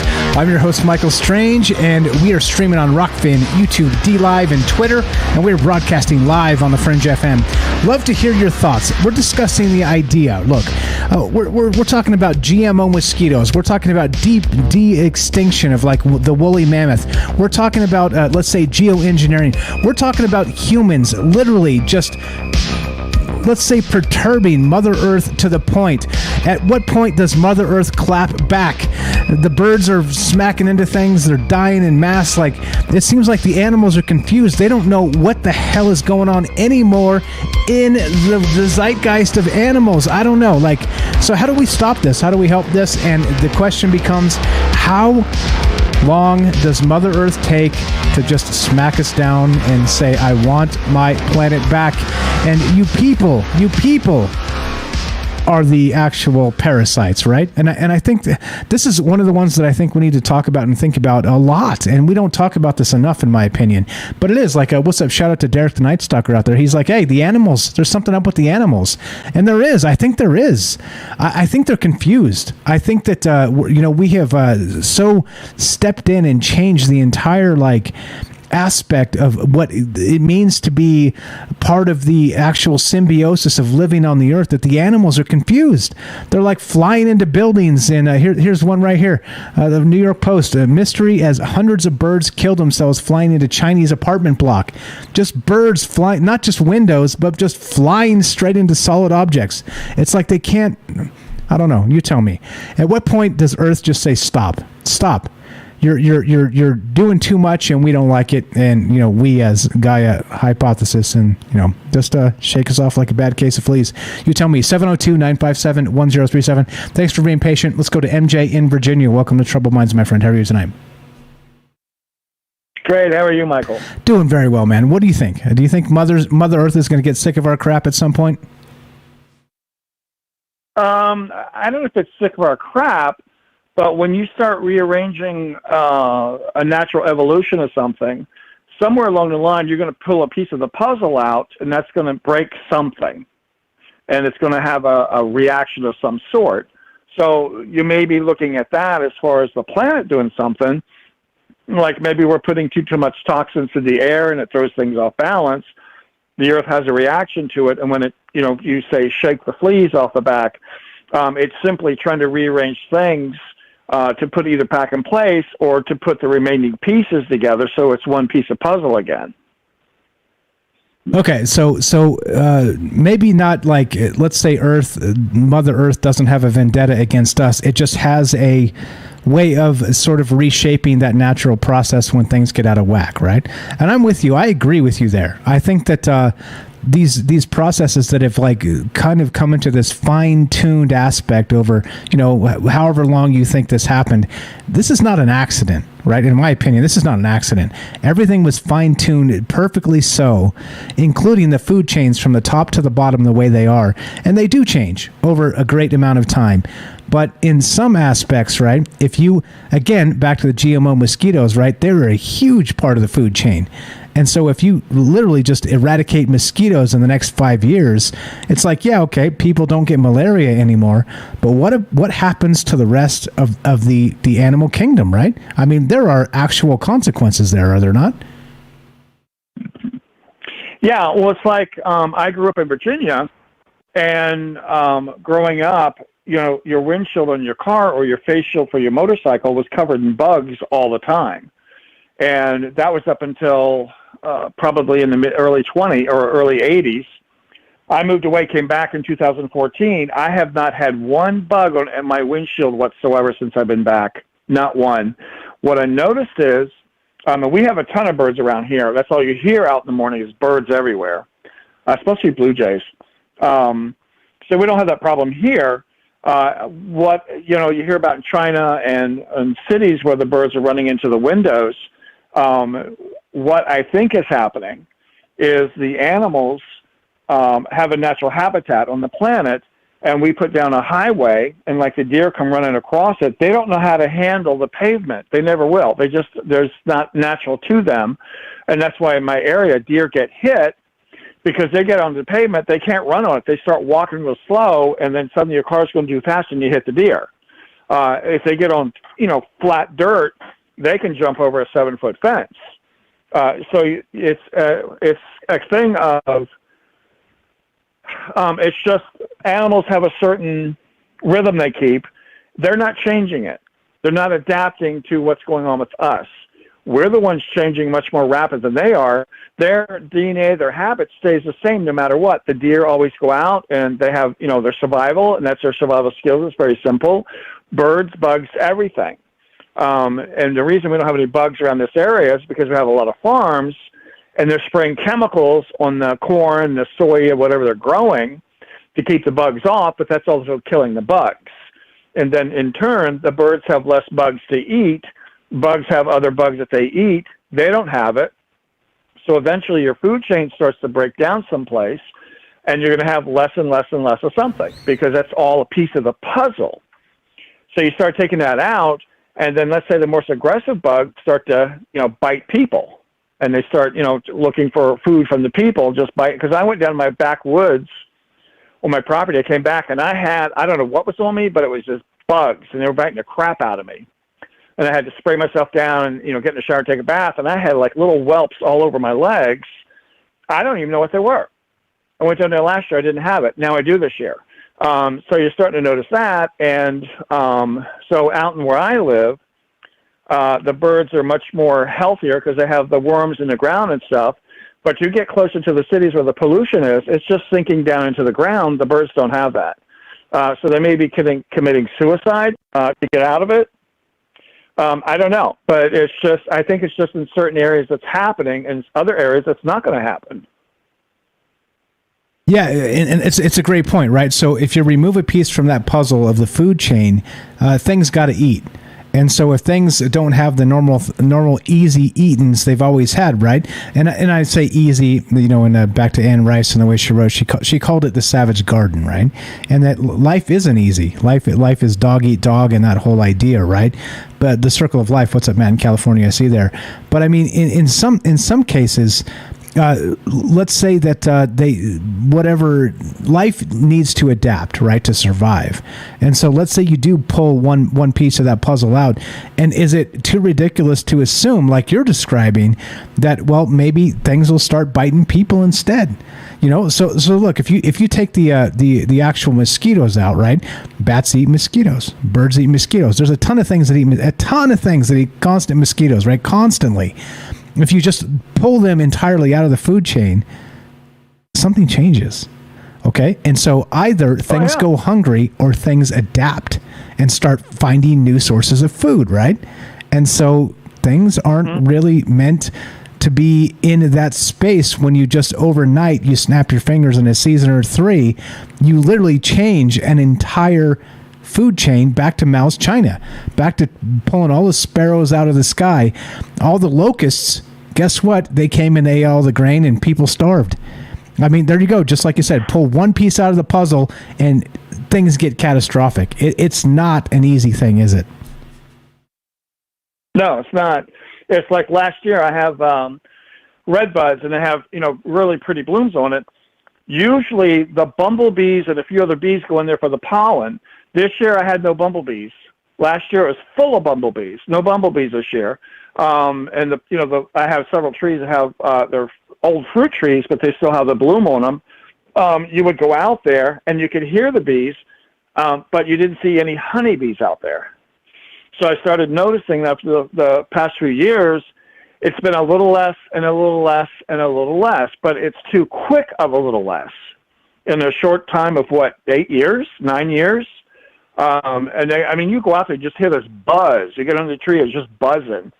And I went out this year, and I had to kind of look for them, because you have several different types of bees and bugs that actually pollinate. But I just noticed it was less and less and less, to the point where you have to go out and stand under the tree and listen, and then you finally hear it. That's too much change too quick. And I'm just noticing they're talking about the animals. I have a possum that comes up and eats the cat food here almost every night. I'm starting to get, the wilder animal. I got groundhogs all over the place, and it's like they're hanging closer, and they're not as afraid to be around. That could be me because I'm just kind of cool. It's like, groundhog. But they're not as afraid, or they're getting more bold. They've got to find food too. But now most of these animals eat grass clover and this type of thing. But I'm just noticing that, and I'm noticing the neighbors' animals or dogs, they're more frequent in my yard. And it's something else I'm noticing. So I think possibly the animals are gravitating away from the people who they're starting to feel they don't feel safe around, or they can tell more that they don't care, or that people are putting out more that they don't care because of what we're going through with our economy, you know. So I think the animals are very simplistic in a lot of ways, but they're also very sensible and very sensitive. And we watch the animals more than we watch people. I think you have a better chance of figuring out what's going on. I think so. I think you're right. And we're as usual, right? We talk about this a lot on this show in that, I don't fancy myself a tree hugger. But look, if you don't go hug a tree, one day the tree may come hug you, and it won't be pretty. You know what I mean? In those terms, right? You know what I'm saying? It's like, hey, look, if you don't pay attention to the natural surroundings and the natural order of things, and we always meddle with like laboratory stuff, right? GMO stuff, constant meddling, right? We're meddling with the water, we're meddling with the food, we're meddling with like the natural cycles, we're meddling with like actual animals themselves, and then putting them back into the wild, and we're like, this should be fine, right? This should be fine. I mean, I know you've heard of chaos theory and this whole bit of like one butterfly flapping its wings in North America could cause a hurricane in China 10 years from now type of stuff, right? Like, that's chaos theory. But if that's the case, and that's actually possibly true, what the hell when you drop like millions of like GMO mosquitoes into Florida and California? What's that's going to do 10 years from now? Like, this could get ugly, dude, man. And I don't know. It's got me fired up because the more I keep scanning these news cycles, the more I see more of this. We're doing this, de-extinction, we're GMO mosquitoes, GMO food, GMO this, that, the other thing. Sure, fine. There are good effects, but they're also like, stop. Let's slow down and let's see, right? Let's like any kind of scientific process, you have to like actually see what the long-term effects of these things are. You can't just be change after change after change after change. You're the best, bro. What else you got for us tonight? Well, one of the things, see, if you have a farmer, they have chickens, and let's say you have a garden out back or you have a field, they have plenty of chickens. What they would do was they would let the chickens go out once they plow the dirt up and go out and eat the grub worms out of the dirt, because the grub worms will get into your the roots of your vegetables and ruin the plant. So what they would do is they just let them out there and they would go eat. So that feeds the chicken. The chicken gives you eggs. It cleans up your ground and you have stronger vegetables. That type of balance is much more lost than it used to be. Yeah, exactly. And I think that's the thing that we're not even considering, the balance, right? We're just like, hey, I mean, think of like the dystopian future. We're like, okay, there's no ticks, there's no, like creepy crawly insects. We've eradicated the mosquitoes. The ticks are gone. This are gone. That's gone. I mean, like, to think stupidly that it's not going to cause a problem. It's like first level thinking. It's like, hey, I'm cold, right? I'm cold. Let's burn down the forest, and then I'm not cold anymore, right? It's so insanely stupid. It's like, okay, fine, you're not cold anymore, but also, by the way, your forest is gone. By the way, right? I mean, this is how stupid these things are. But again, right? Like, I get it. I understand the rationale behind making these decisions, the GMO type mosquitoes and the de-extinction and things they're talking about, right? But then the next step is you have to let it breathe a minute.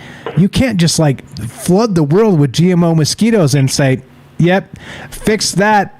Because you don't know what it's going to cause, what problem it's going to cause, bro.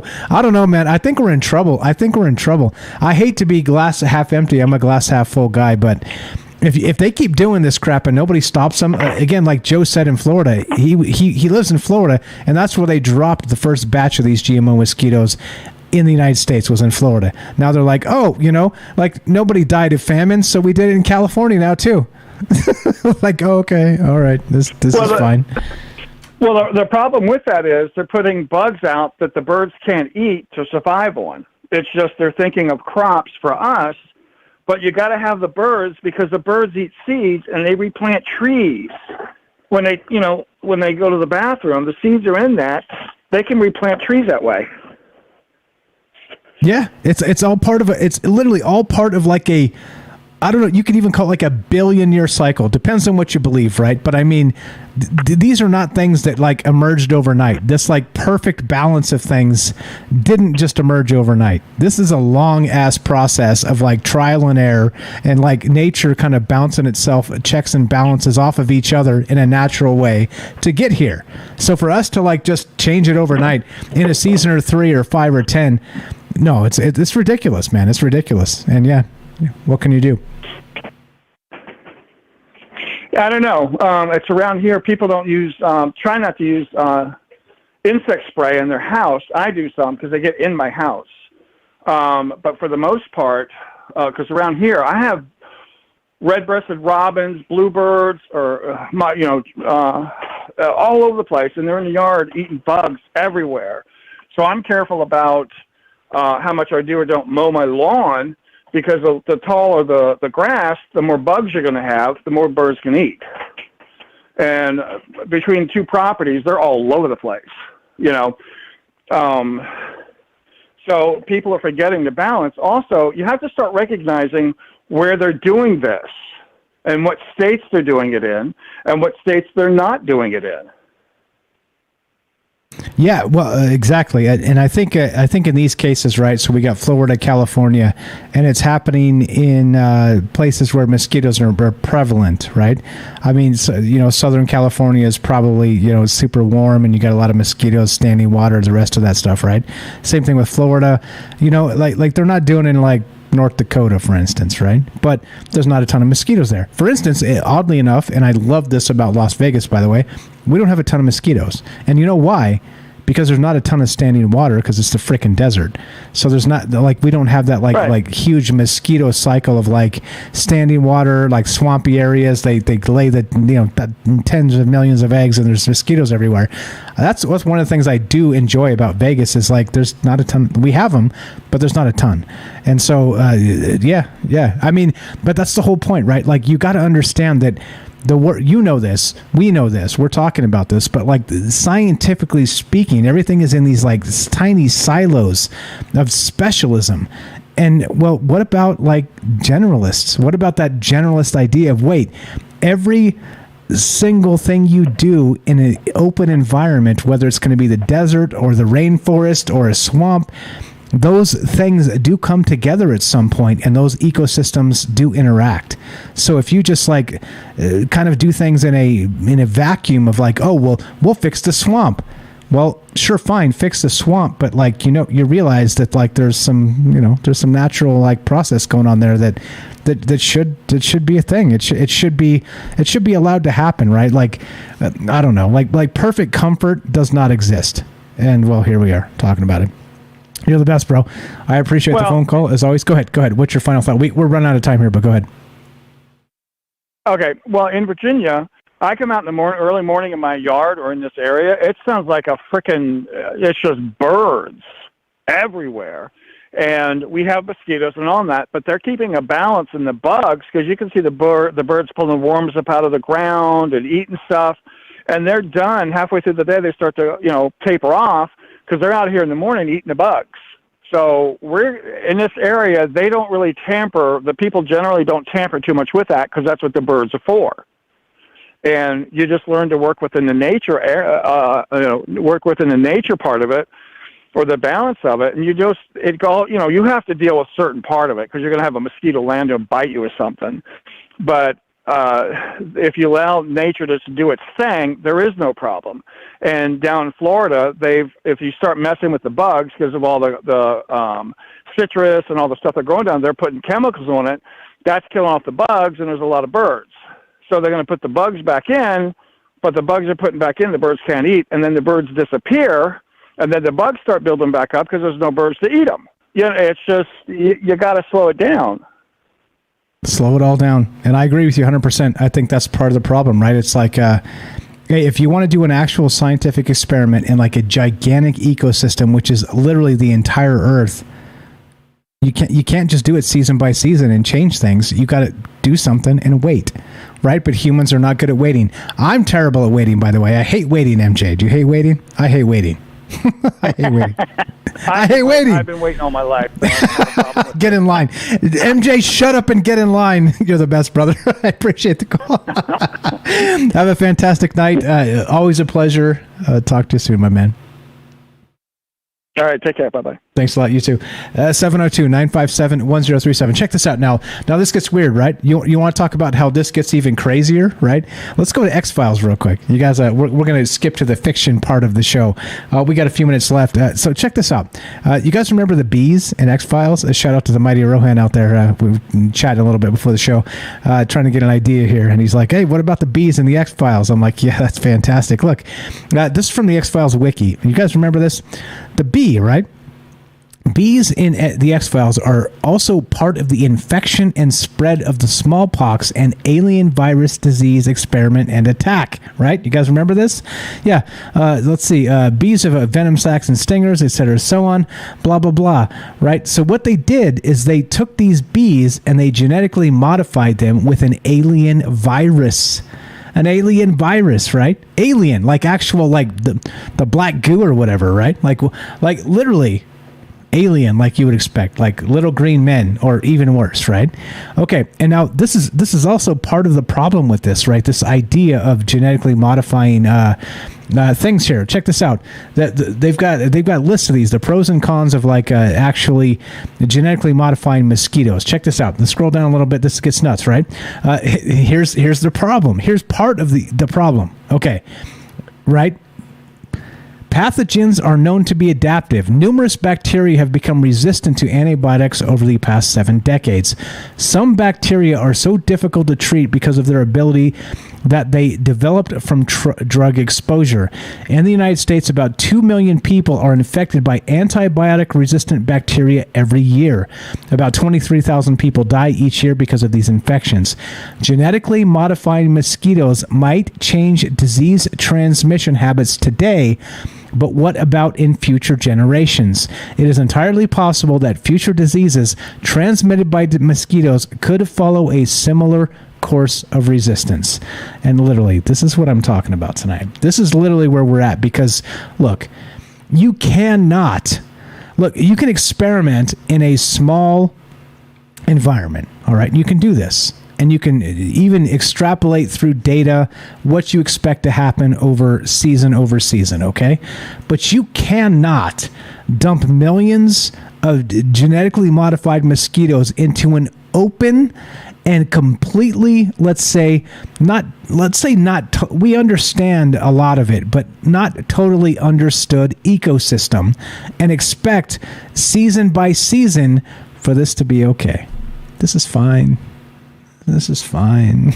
This is fine. I mean, this is troubled minds. So we're not going to get into alien pathogens, or well, maybe we will, because it is troubled minds. But what do you think? At what point does the Earth say, no thanks, I'm done with this? You humans gotta go. We're gonna reset. And what about the great reset of the Gaia hypothesis? Forget the New World Order and, well, the World Economic Forum. What about Gaia saying no more? No more. I'd love to hear your thoughts in the third hour. If you're listening to us on the Fringe FM, stay tuned for Joe Roop Lighting the Void. If you're listening to us on any other platform, including the podcast feed, stay tuned for a third hour of Troubled Minds. As it ends, it goes exactly like this. Exactly like this. Be sure, be strong, be true. Thank you for listening. From our troubled minds to yours, have a great night.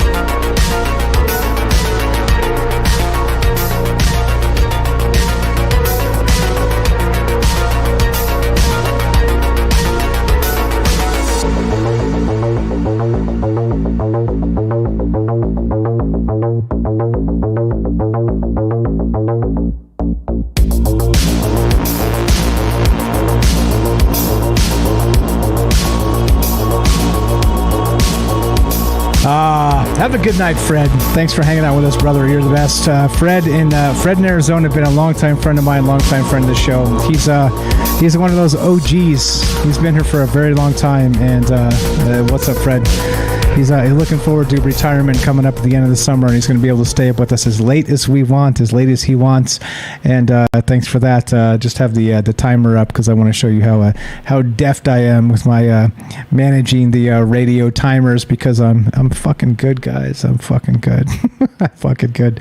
All right. Hey, sometimes you got to brag, and sometimes I brag a lot, but braggadocious.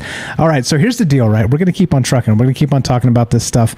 And so you tell me, right? So the question tonight is this: regarding all this GMO stuff and like actually doing all the bullshit, right? All the bullshit that we're doing, again, GMO mosquitoes, this idea of de-extinction, right? Like, again, are the woolly mammoths supposed to be here? Right?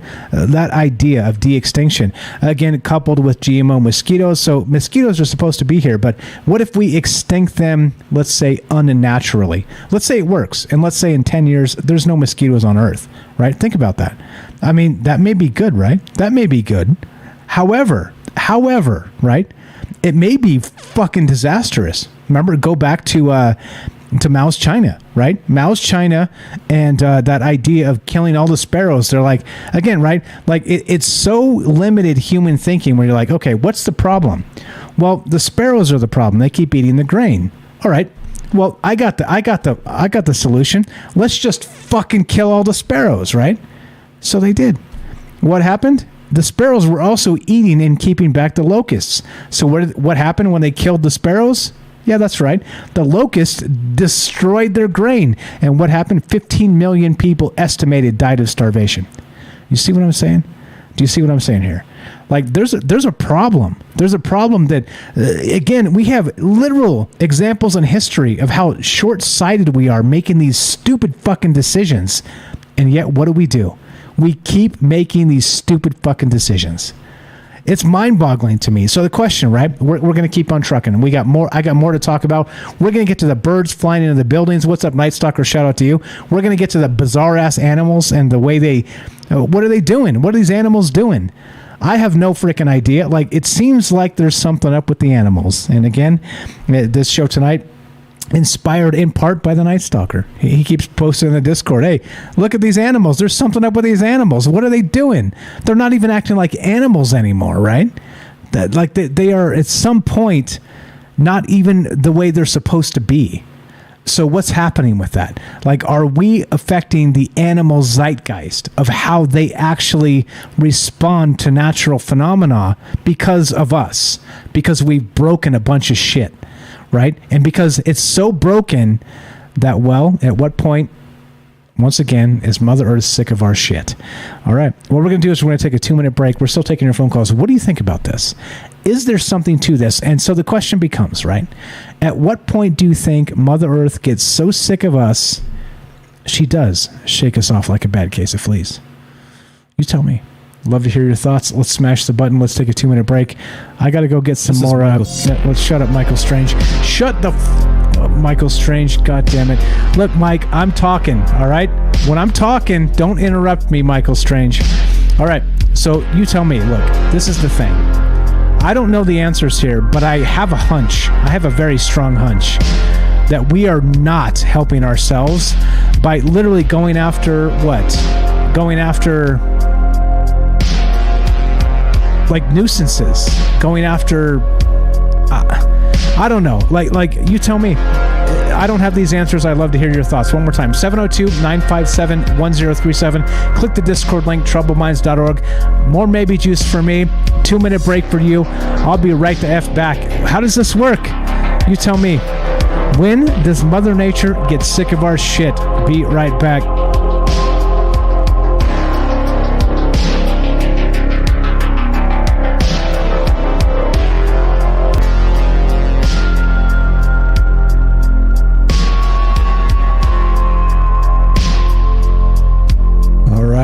All right. Welcome back to Troubled Minds. I'm your host, Michael Strange, and we are streaming on Rockfin, YouTube, D-Live, and Twitter. And we're taking your phone calls as we discuss the idea of there's something wrong with these animals, right? Not just that. We're talking about the larger concept of a natural madness, meaning, look, people are part of the natural cycle, okay? We are, for sure. And I'm not excluding us from that. But I'm also saying this, right? The bears in Yosemite are not genetically modifying mosquitoes and pouring them out all over the entire open ecosystem of the earth by the millions, right? So, you know, where the obvious answer is, does a bear shit in the woods? Yes, right? Yes. So is it becoming so obvious that do people meddle with the earth and the biosphere? Yeah, fucking right we do. And again, right, so shitting in the woods or dumping 1 million or millions of mosquitoes in Florida or California, this is not good, right? This is not good. This is not a good thing. And again, look, something from the chat, right? We'll see, United Stock will get you in just a sec. So Matt in California is saying this, right? And this is legitimate, and he's completely spot on. There's bizarre shit happening, right? There's bizarre shit happening. Let's see. He says, what do you say? We have bears walking the streets and climbing trees at schools in our town. It's never happened before, right? Again, let's see. Oxyuki says that's because of encroachment and onto the bears' land, etc. Also adds, what's up, Oxyuki says, mountain lions are being squeezed out and chewing on people. That same flesh-eating bacteria that I got is common along the East Coast waters now. I'm telling you, like, there's some fucked up stuff going on. And so the question is this, right? So as we continue to meddle in the idea of the biosphere, the actual, let's say, the natural process of nature itself. All right. As we meddle more and more, what point does Mother Earth get sick of our shit and try and get rid of us? And that's what's on my mind tonight. 702-957-1037. MJ, I shit in the woods. God damn it, MJ. Let's go to. Oh God. Oh Jesus. Why? Let's go to Derek in Massachusetts. What's up, brother? Welcome to Night Stalker to Trouble Bites. How are you, man? Going on, brother. Great show. Ah, thanks. Just chilling. Just doing weird stuff, man. It's Monday, so we thought we'd go a little tame tonight. We haven't got to alien viruses yet, but maybe you could take us there. What's on your mind, my man? Maybe. I mean, what's going on with these animals? Something weird going on with these animals. So that's all I gotta say. Something weird going on. I don't know what's happening, but we've been kind of tracking this thing in the Discord chat for a little bit recently, and I don't know. I got some takes here about what's happening with these animals. You ready? Fire away, sir. Go right ahead. All right. Go right ahead. Okay. I missed the beginning. I had to do the comic-y thing for the first hour, so I'm just trying to catch up, kind of. So, as far as like I definitely think there's a weird thing happening with like animal consciousness, animal sentience, like animal. I don't want to get into the whole big thing again, but I think there's something I've explained it before about the kind of trajectory of how I think consciousness goes from like plant kingdom to animal kingdom to us, and how we're like sentience, consciousness on the move, and we can think about ourselves, and we can like kind of make decisions not based on instinct. We kind of like conceptualize stuff, and it seems like that's kind of happening to animals, and it's manifesting in some bizarre ways. But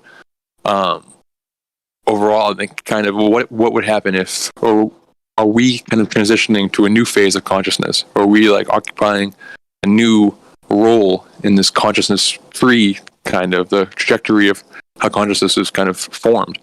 And we're going to transition into like either the metaverse, like disassociate from our bodies, or into some type of transhuman thing, or some type of 5D dimensional shift type thing where we shed our mortal coils and become disembodied consciousness on the move, or that kind of thing. And then what happens to the role of the consciousness that looks upon itself?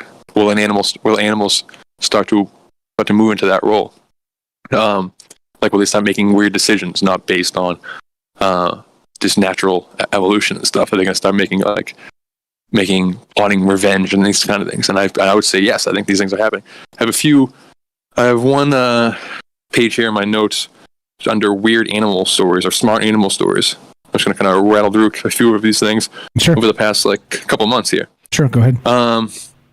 Only kind of just since like February. This is pretty recent.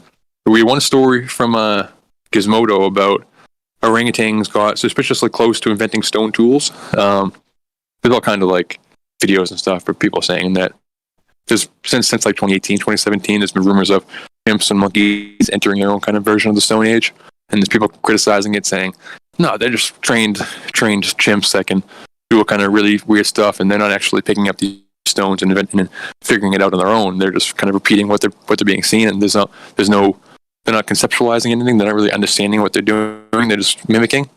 But with these orangutans, no, it's like they were kind of being observed, and they just were stumbling onto it themselves, which is weird. And then on February 22nd, there was a story, so it probably happened a week earlier, about a California lawmaker proposes a dog and cat bill of rights because their sentience is increasing and stuff, which is true. And I think there's something to that, especially with domesticated animals or in house pets especially. So what would happen to the consciousness of an animal if it's just sitting beside humanity for thousands of years? Like if there's a struggle for a dog and cat to survive, a house dog and cat is zero. It's just sitting down, observing observing these basically like weird alien advanced creature things. Are they going to start picking up different patterns? Are we going to change the way their brain kind of is moving? Are they going to think more like people? Are we peopleizing dogs and cats? This all kind of sounds like I'm saying like animals don't have souls, which is not what I'm trying to say. But it's whatever that thing is that kind of separates humanity from animals is kind of what I'm talking about. And is that boundary getting murkier now? And I would argue yes. There was real quick. Yeah, is sorry, that a place you can stop? Yeah, just real quick. So I think in just the most basic concept too, like if we're talking about transhumanism and you will own nothing, you'll be happy. It seems like that has nothing to do with animals at all, right? Because it's a very sort of Orwellian control mechanism that's happening, and it's happening. It's definitely happening. But then so the secondary aspect of this, which is stupid as fuck, as we're just people and we're stupid as fuck. We just don't see the forest for the trees type of thing. Well, what about the animals? What happens to them when we all have our morphine drip and our Oculus goggles and we're in our rubber padded room and we're just in fucking like La La Land, right? Like exactly, yeah. What does happen to the animals? You know what I mean? Like it's literally the furthest thing from our mind because we have full on like velociraptors and woolly mammoths and fucking saber-toothed tigers and the whole thing inside of our Oculus. So we don't give a shit about the animals anymore, right? Like we can conjure the fucking whatever extinct thing you want to see and hop on it and ride it like you're in the fucking Never-Ending Story, and it'll fly. By the way, even if it didn't fly when it was here. I mean, so it, just in terms of like kind of like feet on the ground. I think it's let's say that the Great Reset and that New World Order is also a way to disconnect us so far from the nature of real natural process that we don't give a fuck about the animals, and it becomes they become more of like a Planet of the Apes type of like whipping boy, like beating the shit out of them. Like we treat animals poorly now. Imagine 10 years from now, or 15 or 20 years from now, when we're all locked in this digital world, right? Like shit gets sick. It could go. I mean, you mean like how would we treat the digital animals when there's no consequences, or how would we treat real animals when we go digital? Yeah, what happens to the real animals when we go digital? Yeah. Okay. So it could a couple of different things. One, we're gonna the more we escape into this digital world, the more we're gonna ignore the physical world. So the physical world is gonna start to crumble around us, and we're gonna start to. It's almost gonna be like that. What's that like Travel Channel, History Channel show they had a few years ago? But what would happen if humans all disappeared? What would happen to the Earth, kind of? And it just kind of overgrows and becomes like nature takes it back, kind of. But I'm not sure if it would exactly happen like that. If it does, it might benefit the animals. Like we remove ourselves from the situation, and they have a chance to kind of like take over the planet again. Like we kind of just kind of go into the shadows. But it might be. I don't know. I'm not sure if it'll be that simple. If we just abandon kind of everything we've done, the whole world might just kind of fall apart, and animals might be living in our filth. Basically, it might be living in our scraps. Or like I don't know. It seems weird, but also like this is like just a weird new agey Gaia type thing. But what if kind of to the humans as a gut biome for Gaia, for like the Earth, if we're like we consider ourselves to be the sentient creature removed from nature, But what if we're performing a certain role that nature needs? Like if we're, I mean, in different religions and mythologies, where our role is sometimes perceived as like a caretaker of the planet, where the reason why we have the ability to like think and have these like sentient thoughts and these make choices like kind of diverge from just natural like robot type mechanism, like mechanistic thinking, is so that we can fix problems and stuff. So like what if the role, how would, if this is just kind of just came to me right now, I think I've said it before maybe in a VC, but like how would Gaia, if that exists, the Earth mind, defend itself if it knew there was an asteroid hurtling towards itself in a million years? Like what would it do? Would it just accept that it's going to be destroyed? Is there any type of desire to keep living by the Earth? And if so, how would it do that? Would it start to people? Would it start to create an organism that can build technologies to blow this asteroid out of the sky? I mean, what if we're talking about where does technology come from? Does it come from aliens? Does it come from demons in the astral plane? Or does it come from Gaia needing something to build technology to prevent it from outside threats or something? And that's like putting a kind of a personhood onto the Earth, which might not be the case, but just for thought's sake. So what if we leave that? What if we abandon that role?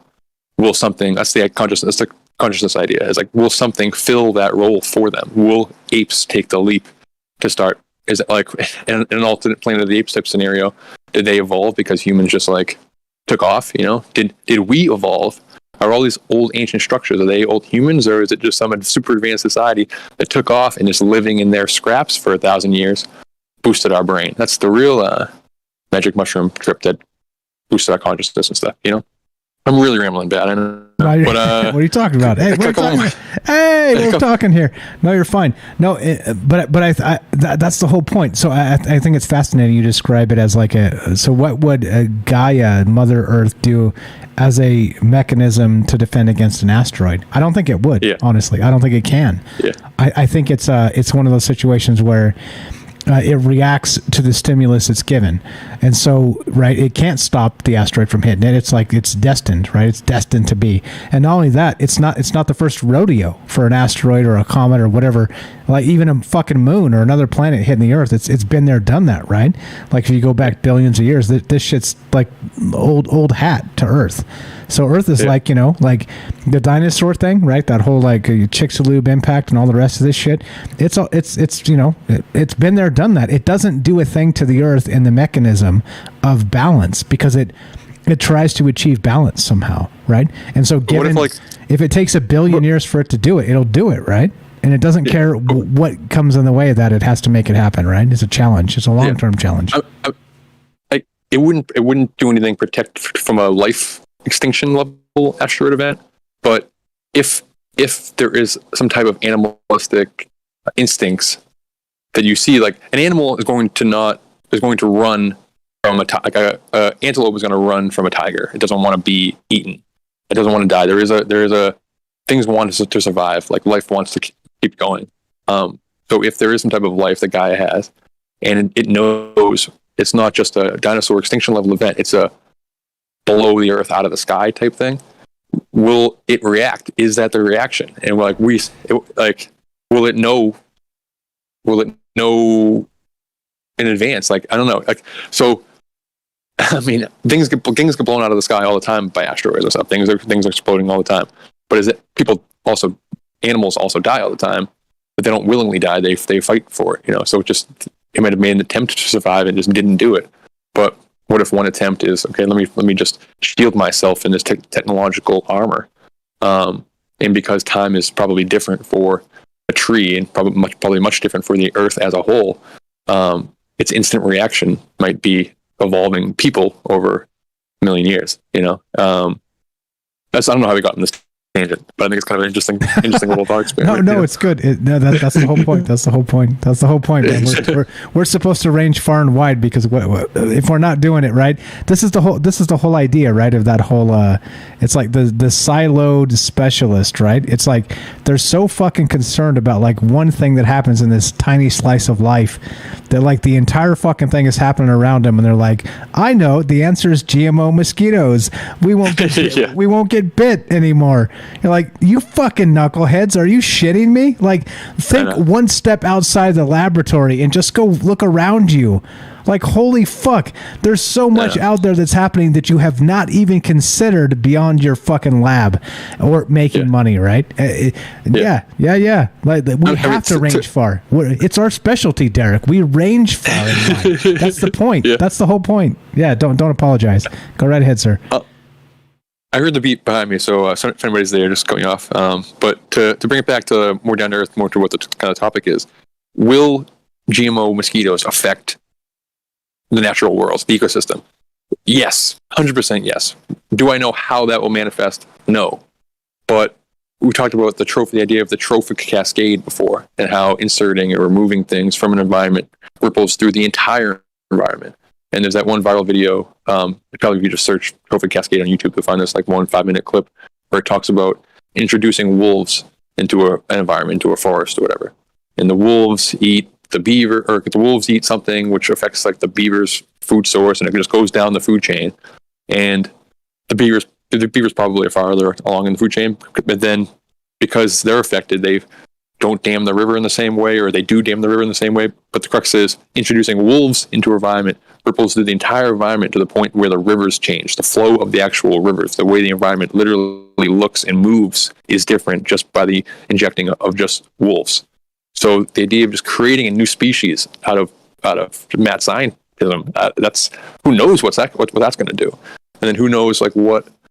I don't know. I'm no fan of insects. I mean, if there was somebody said we can remove all the spiders if you wanted to, I mean, I'd be tempted. But obviously, it's going to be bad for it. So we need. There is that balance. We need everything. Exactly. You know? Like I said earlier, I don't know if you were here when I said that, but it's like, look, if you're cold and you burn down the forest, you won't be cold because it'll be like the biggest fire you've ever fucking seen. But right? Exactly. But then, like, pretty soon after, like, you're not worried about the cold anymore. You're worried about all the rest of that shit that burned down in the forest. That's what we're fucking doing right now. And some people would say that with climate change and the carbon and shit. No, I don't think it's that dire yet.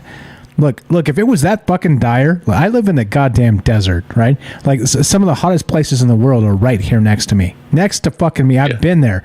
I've been to Death Valley. I've seen the fucking dunes. It's sick. It's like 135 fucking degrees or whatever, right? But it's not unlivable yet, because let me tell you what, there's no houses out there. Nobody fucking lives out there.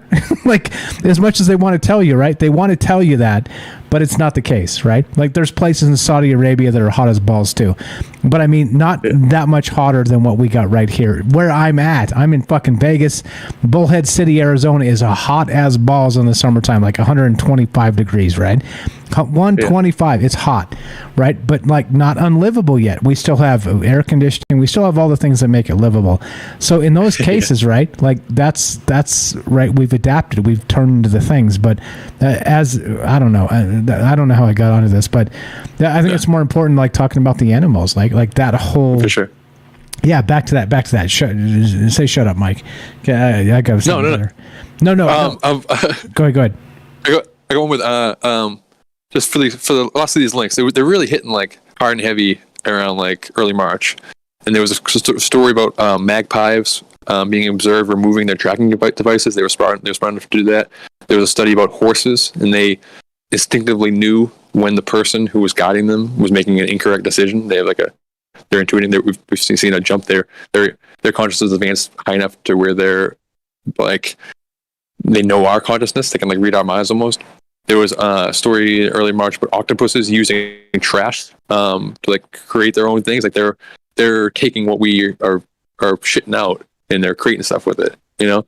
But as far as and there's a big story about or kind of three kind of tying stories. One of chimps and apes were fighting each other in the jungle for the first time. There was a war between like gorillas and chimps or something like that. Chimps and monkeys or whatever that story was for the first observed time, which was weird. That's outside of nature. That's outside of like survival instincts. That's like revenge. That's war tactics. That's people's behavior. There was a story about dogs like killing a chimp or something like that. I'm not sure what the story was behind it, but out of revenge, these chimps came and started stealing these dogs and dragging them to the top of this skyscraper or this building and chucking them off the building as revenge, like human tactics, you know? So you're talking about like the psychosis and stuff. The way we're being just absolutely crushed by trauma, and the way it's just like breaking the human brain, and this is like the zeitgeist is just melting down as far as like the human psyche. Is that trickling into the animal psyche? And we're running out of time, but I would just say probably yes. And I think that's we see that stories about monkeys taking revenge on dogs, and I don't know, weird scares and shit like that. But sorry for rambling, Mike. Great show, awesome show. No, you're good. One man's garbage is another man's gold. Your rambles are amazing, brother. I appreciate you very much. Night Stalker here has a YouTube channel. Check it out. Links in the description. It says follow Night Stalker here. Derek in Massachusetts. You're welcome anytime. You know the deal. I appreciate you very much. Please give him a follow. And thank you. Make him the only guy on YouTube that has one trailer video and 1 million subs. Please follow. I promise. I told Rivers this the other day, but I promise by the end of the summer I'll have made some kind of content. I don't know what it is. Could be like a 10-minute video or whatever, but I'll promise I'll make something. You know. Okay. You're giving me all this time to talk and practice and stuff, and I'll try to make something. You know. Okay. Also, by the way, if you need help with that, you let me know. I'd be willing to dip in. You can come here. We'll record it. We'll send you the audio, or I'll help you with the video. You let me know. You guys know I'm willing to help all of you. And I said this to Rohan too. He's like, you realize, Mike, on the air, you just offered to like help 1,000 people. I know. And I said, I'm not scared. You know why? Because I'll just make a video series and explain how to do everything. And it's no good. Yeah. I'm not fucking scared. Look, literally, if 1,000 people come to me and say I want some help, Mike, that's a good thing. That's a good thing. Yeah. And I have the ability to make that happen. I've know enough about what I'm doing for so long now. It's not a ton of time, but I'm like, let's say, semi-pro conspiracy theorist, and that's good enough for me. You're the best, brother. You're just creating a bunch of monster podcasts with him, brother. All right. Just creating a big stable of talent underneath it. We're very thankful. Good. And I am as well. Thank you for spending your time here and giving us your awesome takes. You're the best, brother. Awesome. Thank you, brother. Later. Thanks a lot. Have a great night. It's 702-957-1037. Let's go to Mike in Colorado. We're talking about natural madness. We're talking about, GMO mosquitoes. We're talking about de-extinction events. We're talking about all of this and how these ripple effects will affect Mother Earth, and at what point will she clap back. How you doing, brother? Are you there? I'm doing good, thanks. How are you? Doing good, man. Just a random Monday night. Troubled Minds talking about some random shit. You know us. I really wanted to call in. I've been lurking and doing some work, but I heard you and Derek talking about the GMO mosquitoes. And what are these people thinking? I know you can never subscribe motive to someone else, but it kind of, for me, it comes down to one of two things. Either they're sinister or they're stupid. Right? And that's kind of what it comes down to for me. And I don't think people who get to those positions of power and money and access to resource, to be able to make those in the first place, I don't think they're stupid. No, exactly. And not only that, they're like, it's being allowed. Like all the bullshit we see with like all the politics that's actually happening. And we talk about this often when you dip in here, because you're very smart and you're on the ball with this stuff, is that the lefty righty stuff seems to be like an actual distraction from shit like this. Right? They're like, oh, we're just dumping millions of GMO mosquitoes in Florida, like nobody said anything and nothing happened and everything's fine. And then Disney, right? Disney, next political news cycle. Ron DeSantis is the devil. AOC is like a stupid millennial. She doesn't know shit. Whatever, right? Like on and on and on. Like it seems like they're literally distracting us from exactly this moment of, hey, we did it in Florida, we did it in South America. Like Joe said, he lives in Florida. He called in earlier. And he said, hey, they didn't even give us the data on what that looked like before they dumped those mosquitoes in California, too. It's like, that should be fine. That should be fine. What the hell, right? Yeah, so I mean, agenda-driven nonsense in our society, I do think it does have a ripple effect to possibly the animal kingdom, other than the fact that when we act crazy and we don't do things the right way, they don't have much choice. There was a really cool study about crows, and the crow population in big cities just exploded because they had a food source. And so everything does have a secondary and tertiary effect, and maybe even, 4 times down the kingdom of animals and vegetables and minerals or whatever. I just, when we look at things and I see these things, I just kind of think they got to be doing it out of malicious intent. They can't literally think that they're doing it for the benefit of mankind or even their kids or, whatever. So I think there's a lot of broken people in positions of power. And unfortunately, I believe men and women are made to be kind and help others and serve others. And so we put up a lot of crap before we snap. Yeah, exactly. And I think, like you said, that's also the argument for government, by the way. They're like, they can't all be this stupid, right?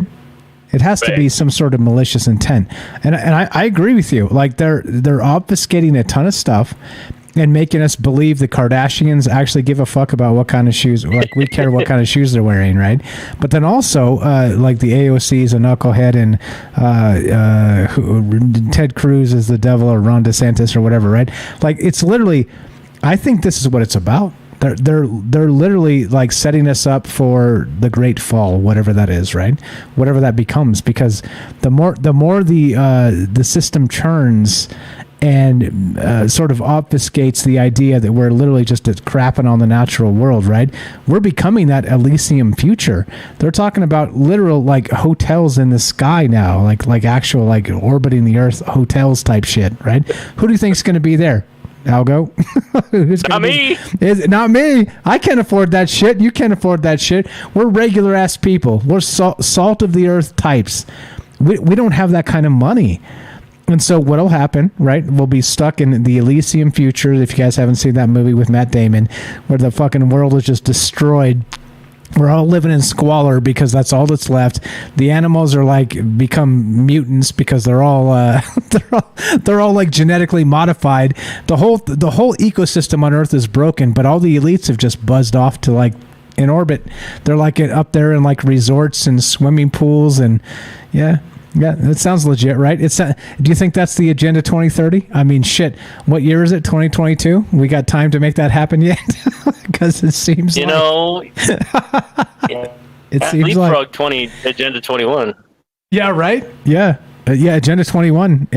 Well, notice Agenda 21 was a thing, but then Agenda 2030 is a thing. Notice what happened right around the time of Agenda 2021.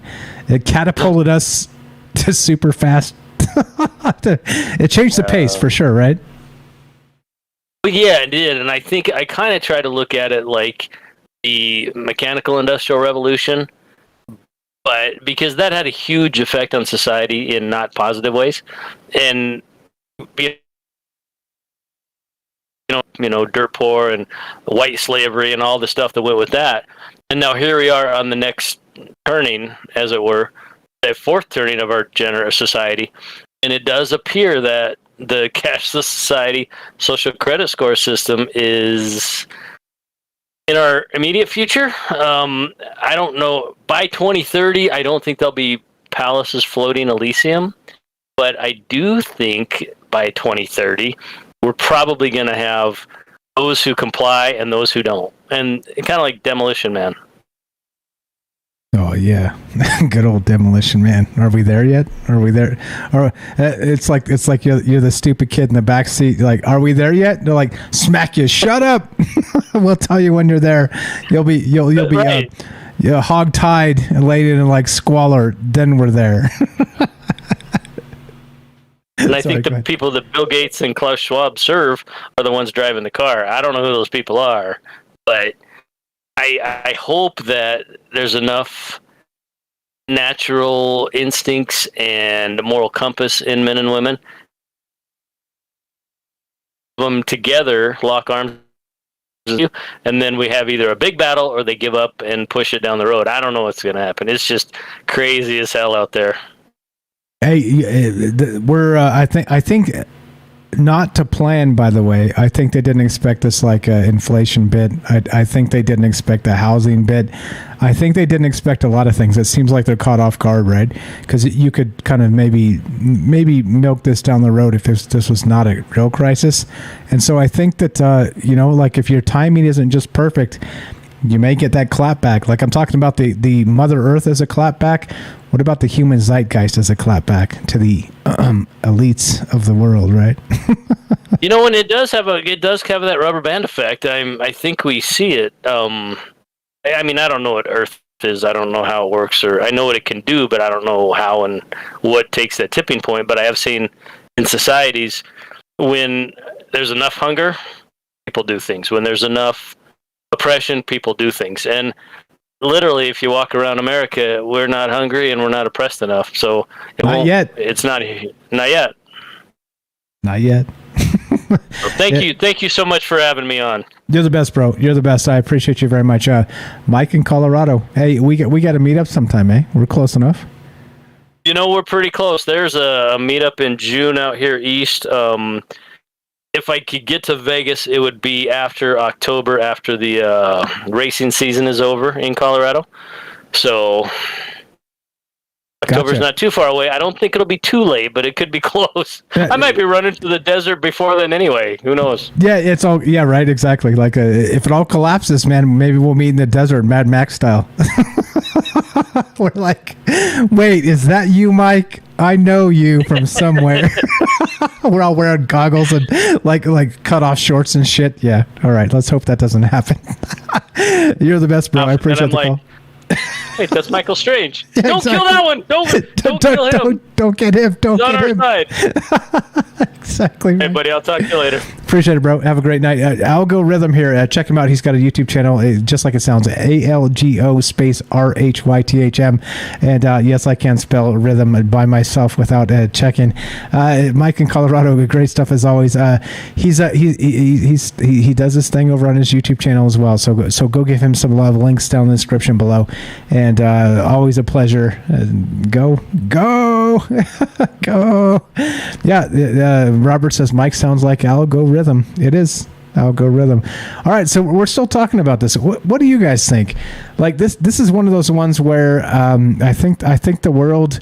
At what point does Mother Earth clap back? And I'm with Mike there. Mike says I don't know what that means. Right? Meaning, maybe like how do you quantify like a Mother Earth clap back? Right? Because those cycles are so large. In my opinion, I'm not speaking for him. I'm speaking for myself now. But in those terms, I think that.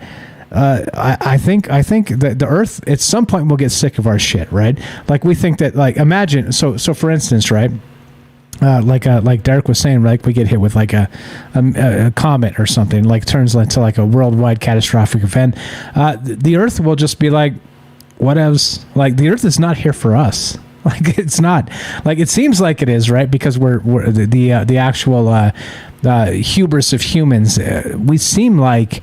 It's here for us, but it is only to the extent that we can actually work within the balance it gives us, right? In that sort of, we go from here to there, the other thing within us, within the cycle of things. And so we talked about dualism on this show. We talk about creation. We talked about all kinds of things and how deep this rabbit hole goes.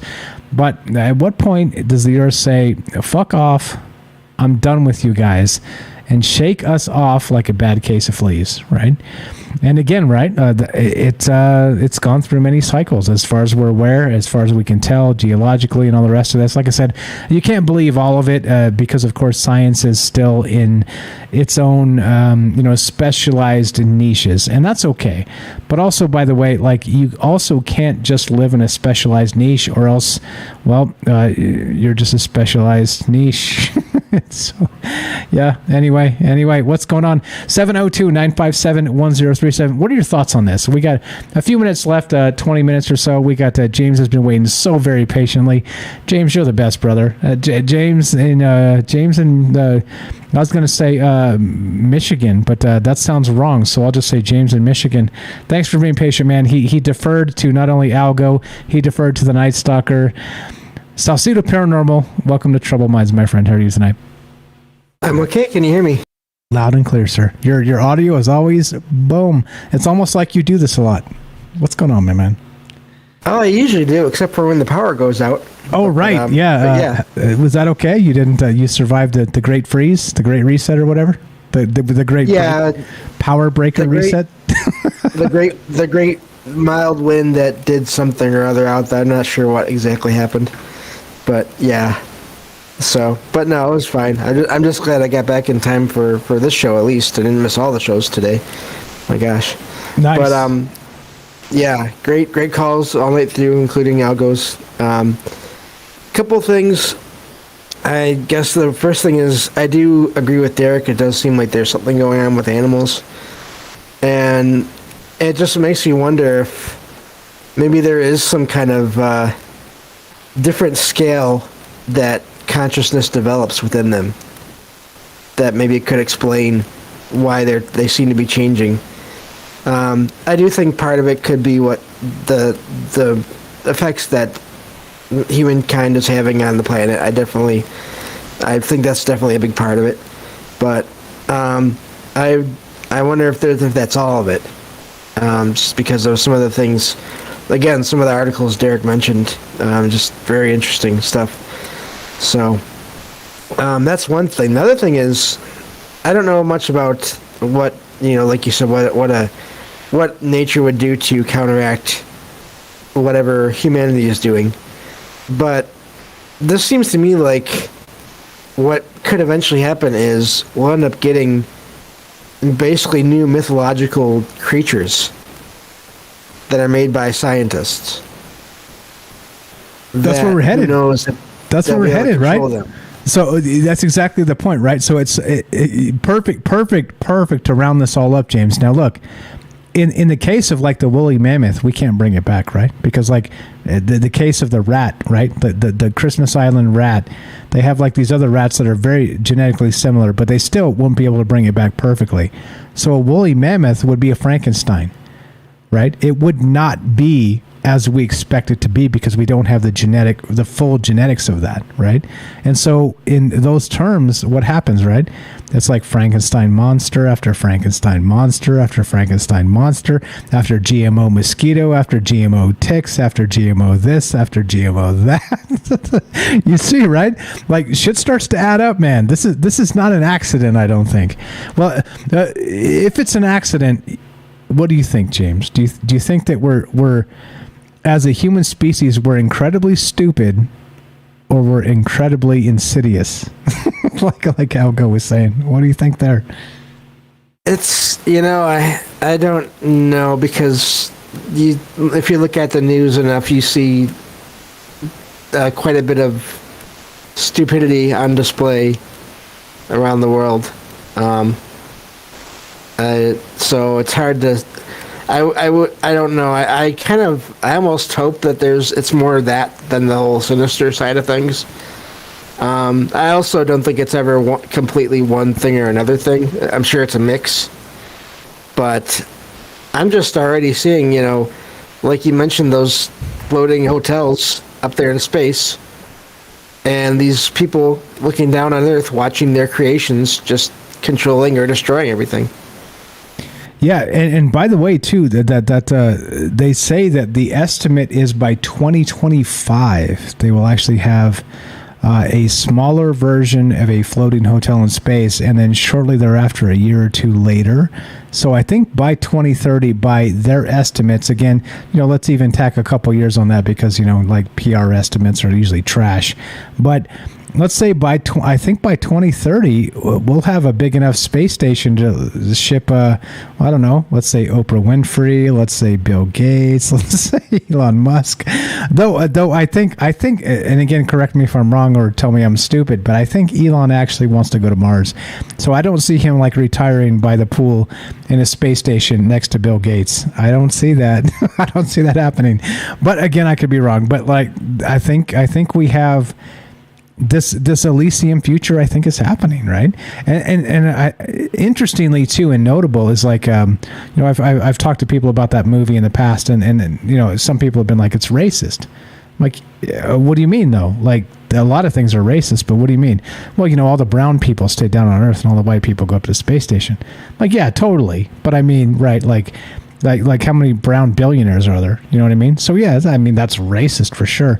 But like, is that the like underlying theme of like the I'm not so sure. I'm not so sure. It's like, hey, 99 and 2/3% of you stay here and rot, and the rich people go, right? And that doesn't really matter. Yeah, predator class, right? There you go. The predator class. It's coming. The space motel. So look, if they have they have a small space motel. Watch the news show today. Didn't we talk about that today, James, or maybe Friday? I think it was Friday. They got coming a space motel of like 30 or 40 people. And then 2 years beyond that, let's say 2027, I think, is about the approximate, hundreds of people in a space motel. Yeah. Oh, yeah, I think that was Friday. Yeah, it was Friday. I wasn't there for today. Yeah, you know what's funny about, just real quick on Musk? Sure. I wonder if he wants to go to Mars because he knows all this experimentation is going on. And he kind of has made the same leap that, or some of the same leaps that we have here, kind of thought experimenting it down the road. Maybe he wants to go there for a reason. Maybe he wants to get away from all that. Yeah. I just think he diverges, right? Like there's one thing too, and I say this, look, if you made me like a multi-billionaire tomorrow, like I can't see like, trying to bang like the hottest supermodels and having the nicest pool on the nicest yacht. You know what I mean? Like, I mean that, like, think about that. That might be fine for a moment, but like how sick does that get eventually, right? You know what I'm saying? It's like, just sort of in human terms, it's like, okay, but right. So you still have billions of dollars in like power and capital to do all kinds of amazing things for humanity. And you still, right, like as far as we're aware, can only live for so long. So what are you doing, man? Like, I think that's the most like probably embarrassing thing about our, quote, predator class, which is what we're calling them now, the predator class, is that it doesn't seem like they give a shit about anybody else. Right? I mean, and like, I know Oprah's like, you got a car, but that's paid for by the advertising on the damn.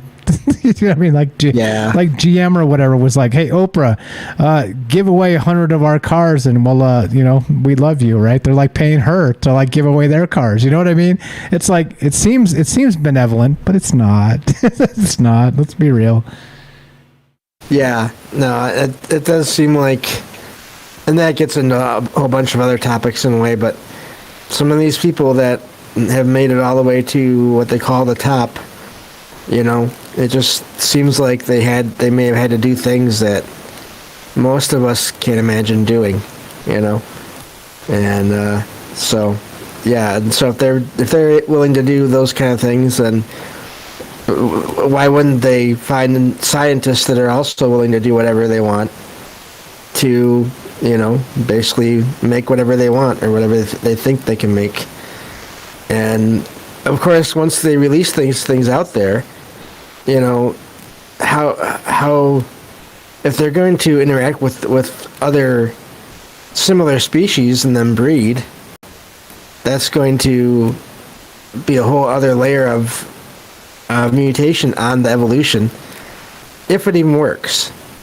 If we were lucky, I guess the best case would be it just wouldn't work. They wouldn't be able to, reproduce or mate with other similar, like this Frankenstein rat would not be able to basically make offspring with other kinds of rats. I think that'd be the best possible outcome there overall. But if they can, then that's going to start a whole another artificial chain of evolution. Yeah, and I think exactly the point. I think when we start to we've taken, let's say, evolution, as the bull by the horns, right? Sort of like metaphorically speaking.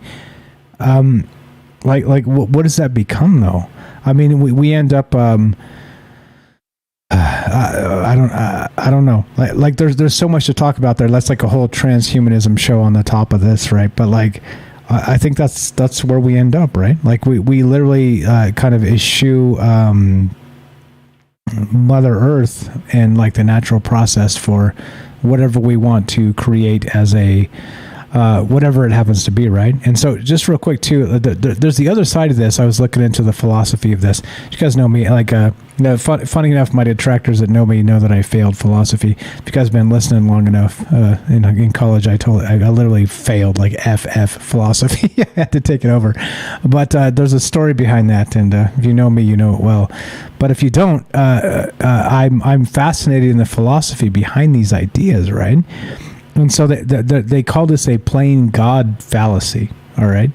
And that, right, so like, for instance, our doctors playing God when they remove a patient's appendix or cancerous growth, right? Is the hero playing God when she jumps in front of a car to save a life? Would a future geneticist be playing God if she removed a baby's cancer-causing genetic sequence, right? Right, but it's not. I don't think it's as simple as that. I just don't think it's as simple as it as everything. Right. I think the interesting conversation about this and everything else is that in a vacuum, those things seem fine. And again, also me, the way I speak and the way I talk about troubled minds and the way I present things, clearly and obviously in a vacuum, it's probably fine, right? But there's of course things I'm missing. But that's why, right? That's why you're here, James. That's why Derek's here. That's why Mike's here. That's why MJ's here. That's why Joseph is here. That's why Robert is here. That's why so many people are here, right? You're here because I'm going to miss things, and I'm supposed to miss things because I'm human. And that's where a conversation comes in, because look, we learn from each other. That's the point. Well, like in a laboratory, in that tiny slice of a niche, of a silo, of a specialization, right?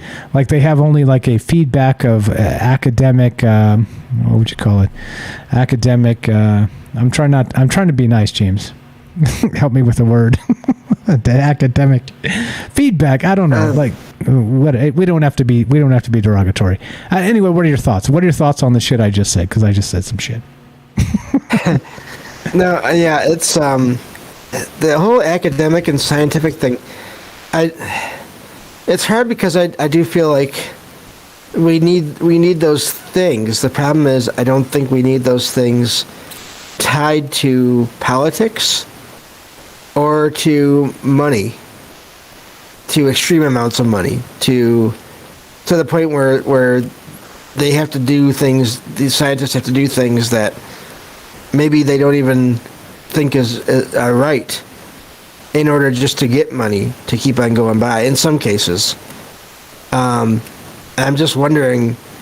It makes me wonder now if we were to look at the scientists in charge of these various experiments, where are they in that spectrum?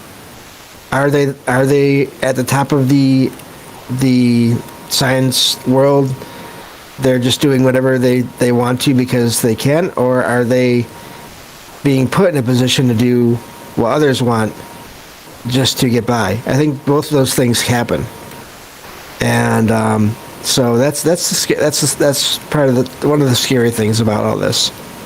Yeah, it is both. It is again the dual-edged sword, or the double-edged sword they say, right? Is that like we do need this stuff. We do need advancement, or else we're still cavemen in the Stone Age type of thing. But also, right, like at some point, like that advancement is also like with no oversight, it's dangerous. And again, the thing too with me, you guys know me, last thing I want is like the government dipping into everything, because those motherfuckers are the most corruptest motherfuckers ever. Yeah, that's right, I made up a word. It's not a word, but I fucking said it. The most corruptest motherfuckers ever.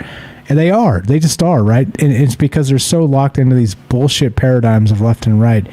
They don't even understand. They think they're battling against the other side. But hey, newsflash, all of you motherfuckers are like working for us. So like stop thinking in terms of this binary bullshit and start working for us again.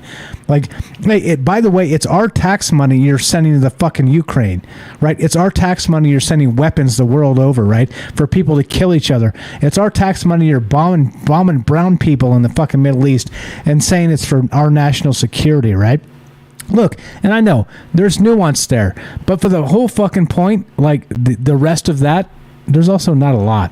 There's not a lot of justification, because a lot of that money goes missing and all. I mean, shit, James. How did we get here? I mean, we got on taxes. Don't get me on healthcare. Don't get me on healthcare. So again, back to the giant monster mythological creatures. Get it? Just. That's where it comes back to for me, like the eventual end game of all this. It seems like we're almost going in a circle. And it just makes you wonder, has this been done before? The old, the ancient Egyptians and Anubis with the dog head. Right? It just, because, and I'm not even saying necessarily aliens. We don't know. We don't know, but there are so many stories of and legends and myths about creatures that don't seem possible, and yet here we are now working on things that so far are small, bugs. I mean, even if you want to say like a mammoth, even as big as that is, that's not quite like a dinosaur, I'm not sure.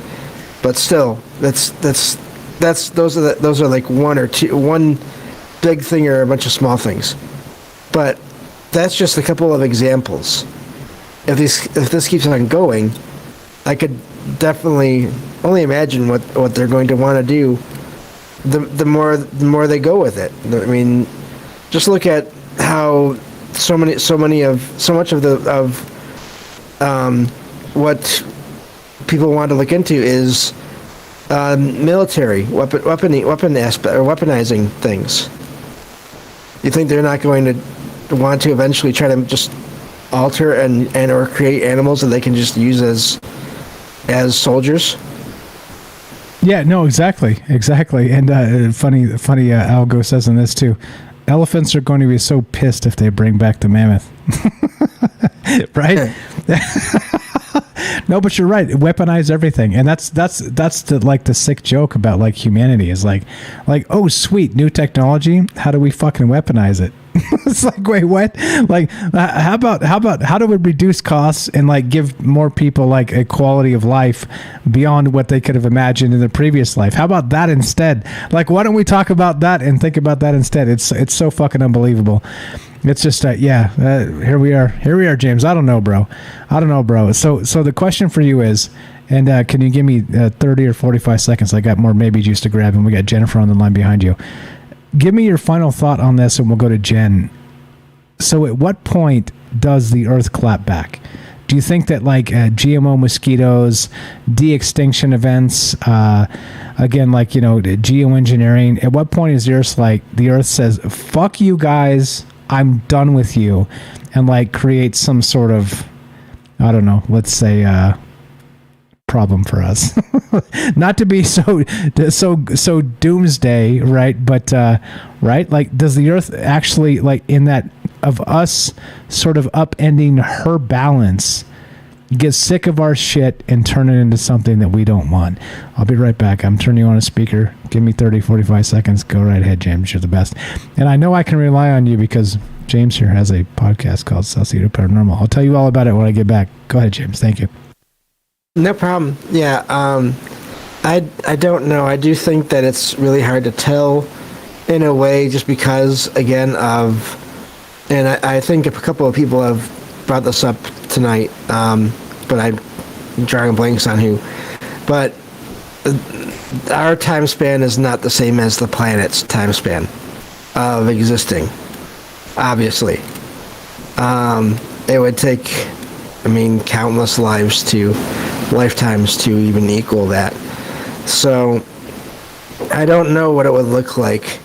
I do think it is odd that it seems like we're hearing more and more about these various underground volcanoes and other aspects of nature that are always in earthquakes and just all these different things that are part of the Earth, the planet, that are happening or that are supposed to happen soon, according to various scientific studies. Again, that if these things actually happen, if these, let's say, any of these super volcanoes erupt, it will cause who knows how much damage to the surrounding areas.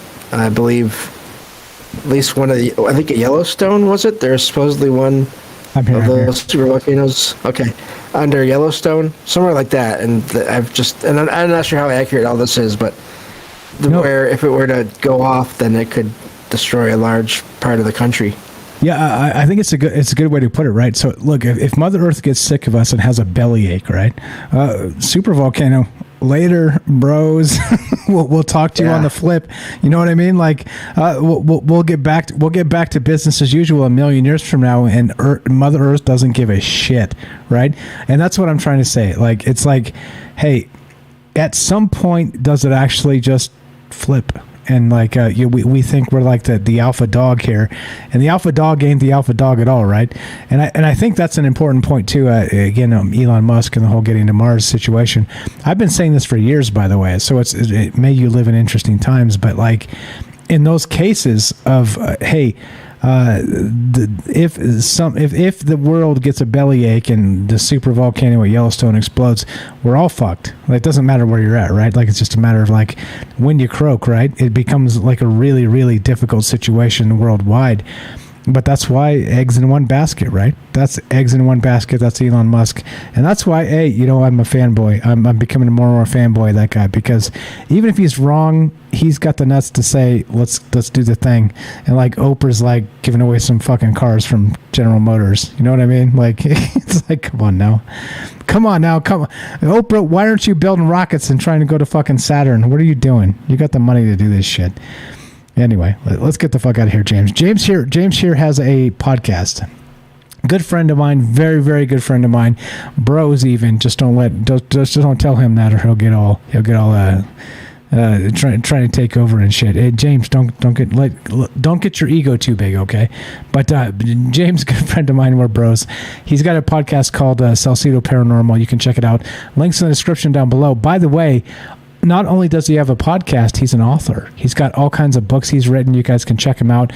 And I've updated his link down below. How do we do this, James? We updated your link to include your books and your social media and your podcast. And what's going on? Tell everybody the quick brief, and then we'll go to Jennifer. Thanks, Jennifer, for being patient with us. Well, it's simple. Mike shared this website with me. This allmylinks.com, I believe it's called. And it was really simple, and I would definitely recommend it to anyone that, just a recommendation, just a thought. I would definitely suggest it to anyone that has multiple links for whatever they're doing, because it was really, really easy to set up. So, and that's the one down there is mine. So, and I appreciate Mike sharing that site with me. Nah, you're the best, bro. You're the best. I appreciate you. You're always, like I said, I was teasing James earlier. You're the glue of the show, and that's for sure. 100%. Give him some love. Buy his books. One link down below. It says follow James here. Click it. You'll find all his stuff, his podcast, his books, his social media, his Discord. Everything is there. Please go give James some love. You're the best, brother.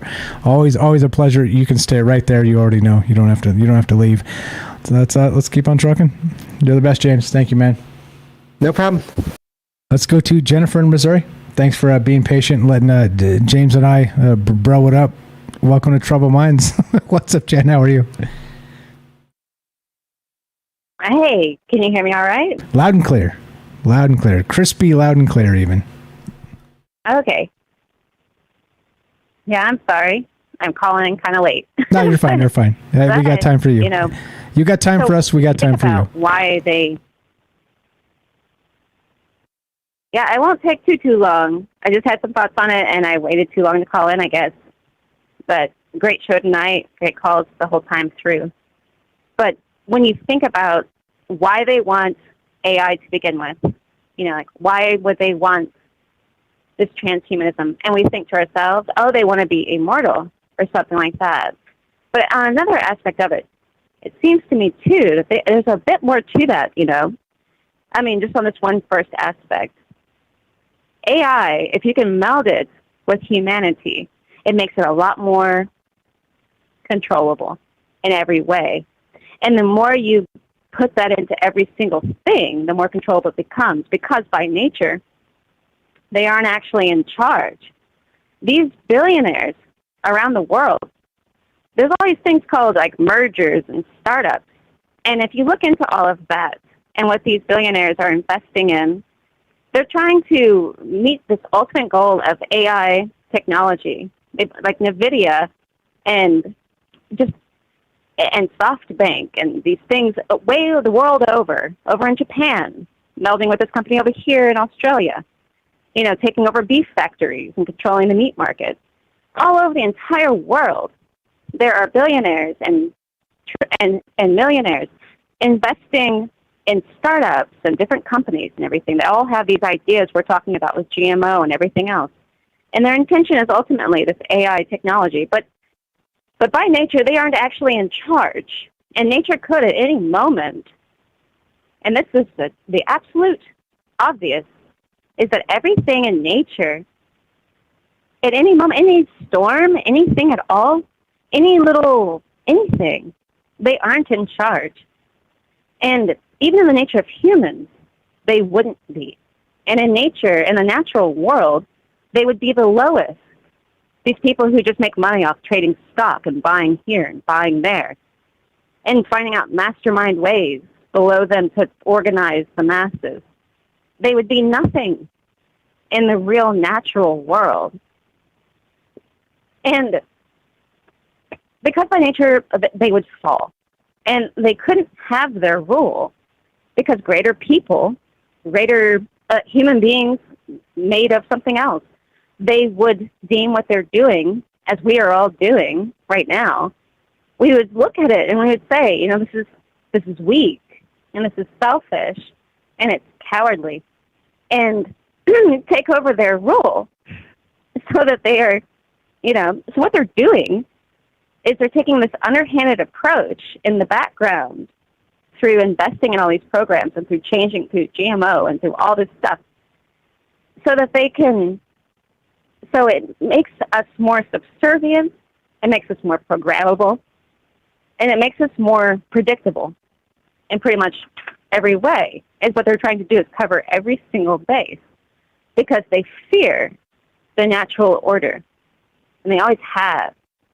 They fear the natural order of their own species that will eventually, and they know this because it's happened in the past, that will eventually come back and take away from them what they've stolen through all this deception and flat-out lies and manipulation. And with all the rest, you know, bring woolly mammoths back so that people put their hands on their cheeks and say, oh, wow, you know, this great power structure really is all it is. It's always been this. And live under it, you know. And it doesn't mean a thing to me. It doesn't mean a damn thing to me. But the lives of many, you know, build the golden temples, you know, that's what they've done throughout history, so that I may be and you may be in awe of their amazing power. So if they can bring back these species, if they can do all these amazing things, it's all to show us how they have, so we'll keep that same totem pole, like, as it is.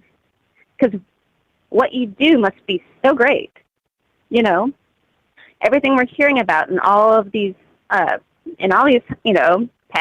and hot topics and everything. It's just false promises.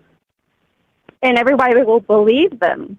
We'll all believe them. Because look at you, look at them. They have the power of a god. It's bullshit. And to paraphrase Gandalf, he said, let them build their houses of the dead more eloquent than the homes of the living. And what really has happened is we have given over the rule of the world to lesser men. They have taken it through deception, essentially. And all this is to further dumb down. Like, everything in the media is just for us. Nature doesn't care. It's not affected by any of this. At any moment, the universe, the galaxy, the oceans, if they should move out of place, it doesn't matter at all. It's to dumb us down and make us believe they're bullshit. And that's what I think about this, as far as what are they up to, what are they doing. It doesn't amount to anything except to try to impress upon us, if they control the GMO seeds and the trees, they control what you eat and what you build with. They control every single aspect. And if they create AI to such an extent, which is their ultimate goal, much further than that, like with this AI to revolutionize this and to put it into the bodies, it's to have further control, to have it predictable.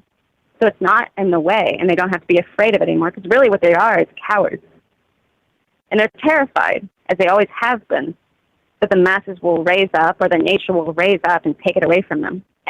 This castle that they've built out of nothing. And I think that is what it is, because nature is not afraid of any of this. It can't be when you look at what it can do, and what it's done all the time, and could do at any moment.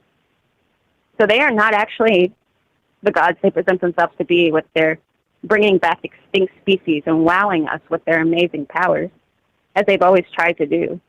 They have absolutely nothing that can stand against the true awe of the universe. Nothing. And that's a fact. And we shouldn't be impressed by it. And that's really what's sad about it, is that it's sad that we are, and that we're afraid of them, when they should be afraid of us. Exactly. And they are.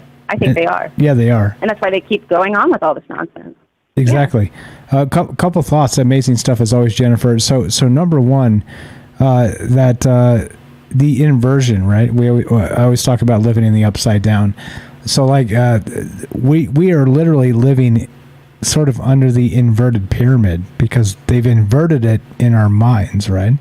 But like the pyramid is built on the masses, the many people, the opinions of us, the regular folks, like you flip it upside down, it crushes them. Yes, exactly, and that's what's happening, right? That's my first thought. Second thought is back to what you were saying there regarding like the earth. The earth doesn't give a shit, two shits about like about the dominion of men, right? Like because it was here before, it will be hereafter. The earth doesn't care, right? If we literally cannot like obliterate it into it's like catastrophic, I made 20 of you. Yeah, the catastrophic vacuum decay, like Stephen Hawking suggested with CERN or something like this, then the earth doesn't have a choice. It's gone also. But in like longer terms, let's say 1 million years from now, when mankind has destroyed itself because, well, it seems like we're too fucking stupid to not do that. It won't care. It will literally just carry on, and whatever happens next, because it will try and balance itself as it always has, and well, it'll be without us, and we'll be without it.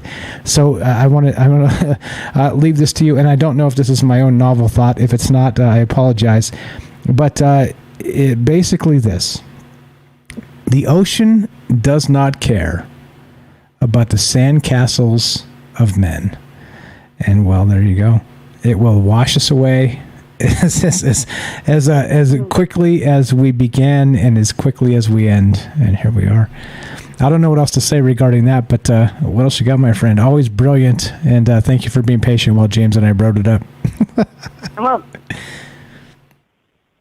oh, no, yes. No, they think that, like the pyramid itself, the structure itself, made out of limestone to absorb water and become heavier and more, more solid than it even is. The whole construction of the thing is designed to withstand. It thinks it stands for the very epitome of how they have survived the catastrophic events of the earth, and they think they have it. That pyramid itself is a symbol of how they have figured out how to withstand the destruction that nature has in store for it. Humans always will survive, and I don't believe that nature ever would wipe out the entirety of an entire species, per se. I mean, it could happen. I mean, I don't know nothing about that. But there's so many human beings, and there's so many everything, that I would suspect that everything could survive, or if certain over here in this region, or maybe over in India, or wherever, it's always a possibility that some would survive. They're hoping that they're going to be the ones. And they're hoping that, and they know much more than they let on about all these cyclical events, because they've kept it all to themselves. But this AI thing, this whole transhumanism thing, I'm beginning to think it's nothing to do with them and the immortality thing. It's about us. It's about if we can get something into them to make them completely predictable and controllable, beyond just, because all that mind control and all that nonsense we talked about, nonsense because it irritates me, it's irritating. But the whole thing, what they're trying to do is to make it predictable, the masses to be predictable, so that they can make it more subservient and control it much better and make it do what I want you to do. And that's what they're doing. And they try to spread that whole virus into each one of us. You're better than this person. You're better than that person. Try to find a way to control somebody. It's insanity. And you're right about this natural madness. It's absolutely crazy. But they can't actually do anything. And that's the truth. They can't, if we don't give them permission to do so. But as far as on a personal level, and all this GMO stuff and everything, it's just they try to control everybody. But yeah, what you said, I think is absolutely what you're saying earlier about them too, about the, the alpha thing and all of that. It's natural to try to control the species. Anyway, yep. And I just wanted to call in. I'm sorry, I was right on late. No, you're fine. You're fine. But I just wanted to say something about it. Hey, Jennifer, you always know you're welcome. You let us do that. You got time for us. We got time for you. You're the best. I appreciate it very much. As you guys know, Jennifer here, a great friend of mine, great friend of the show.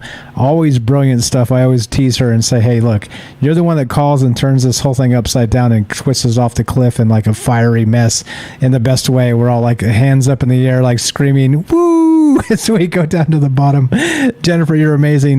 She's got a YouTube channel. By the way, Jennifer has a YouTube channel. Check it out. Links in the description down below. It says follow Jennifer here.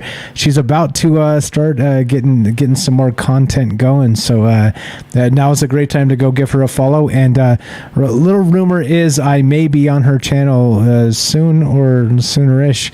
So twist your arm, Jennifer. You help me so much. I'm willing to help you. So thank you so much for being you. That'll be so fun. All right, let's do it. Let's get the thing done. Jennifer, you're the best. I appreciate you very much. Have a great night. Thanks for the call.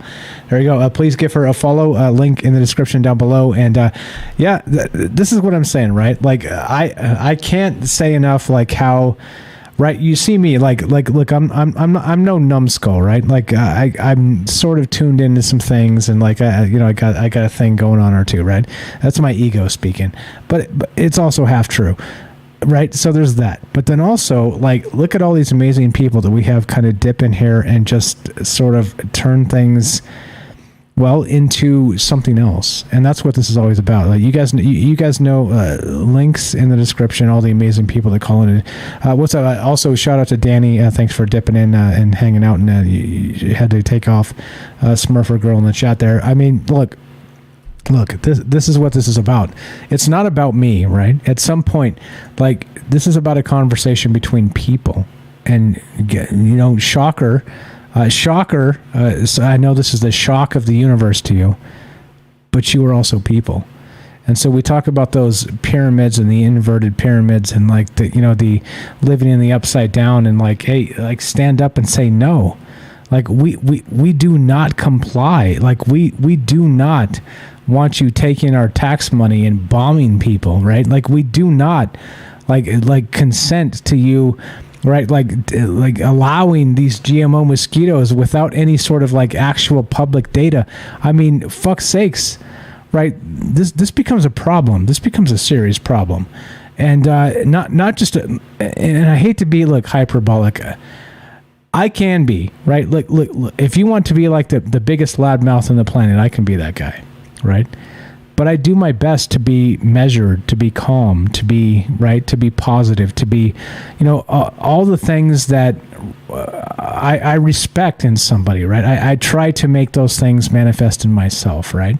And I'm not perfect. You guys know this. I'm not. I won't be. I can't be. It's impossible. It's an impossibility.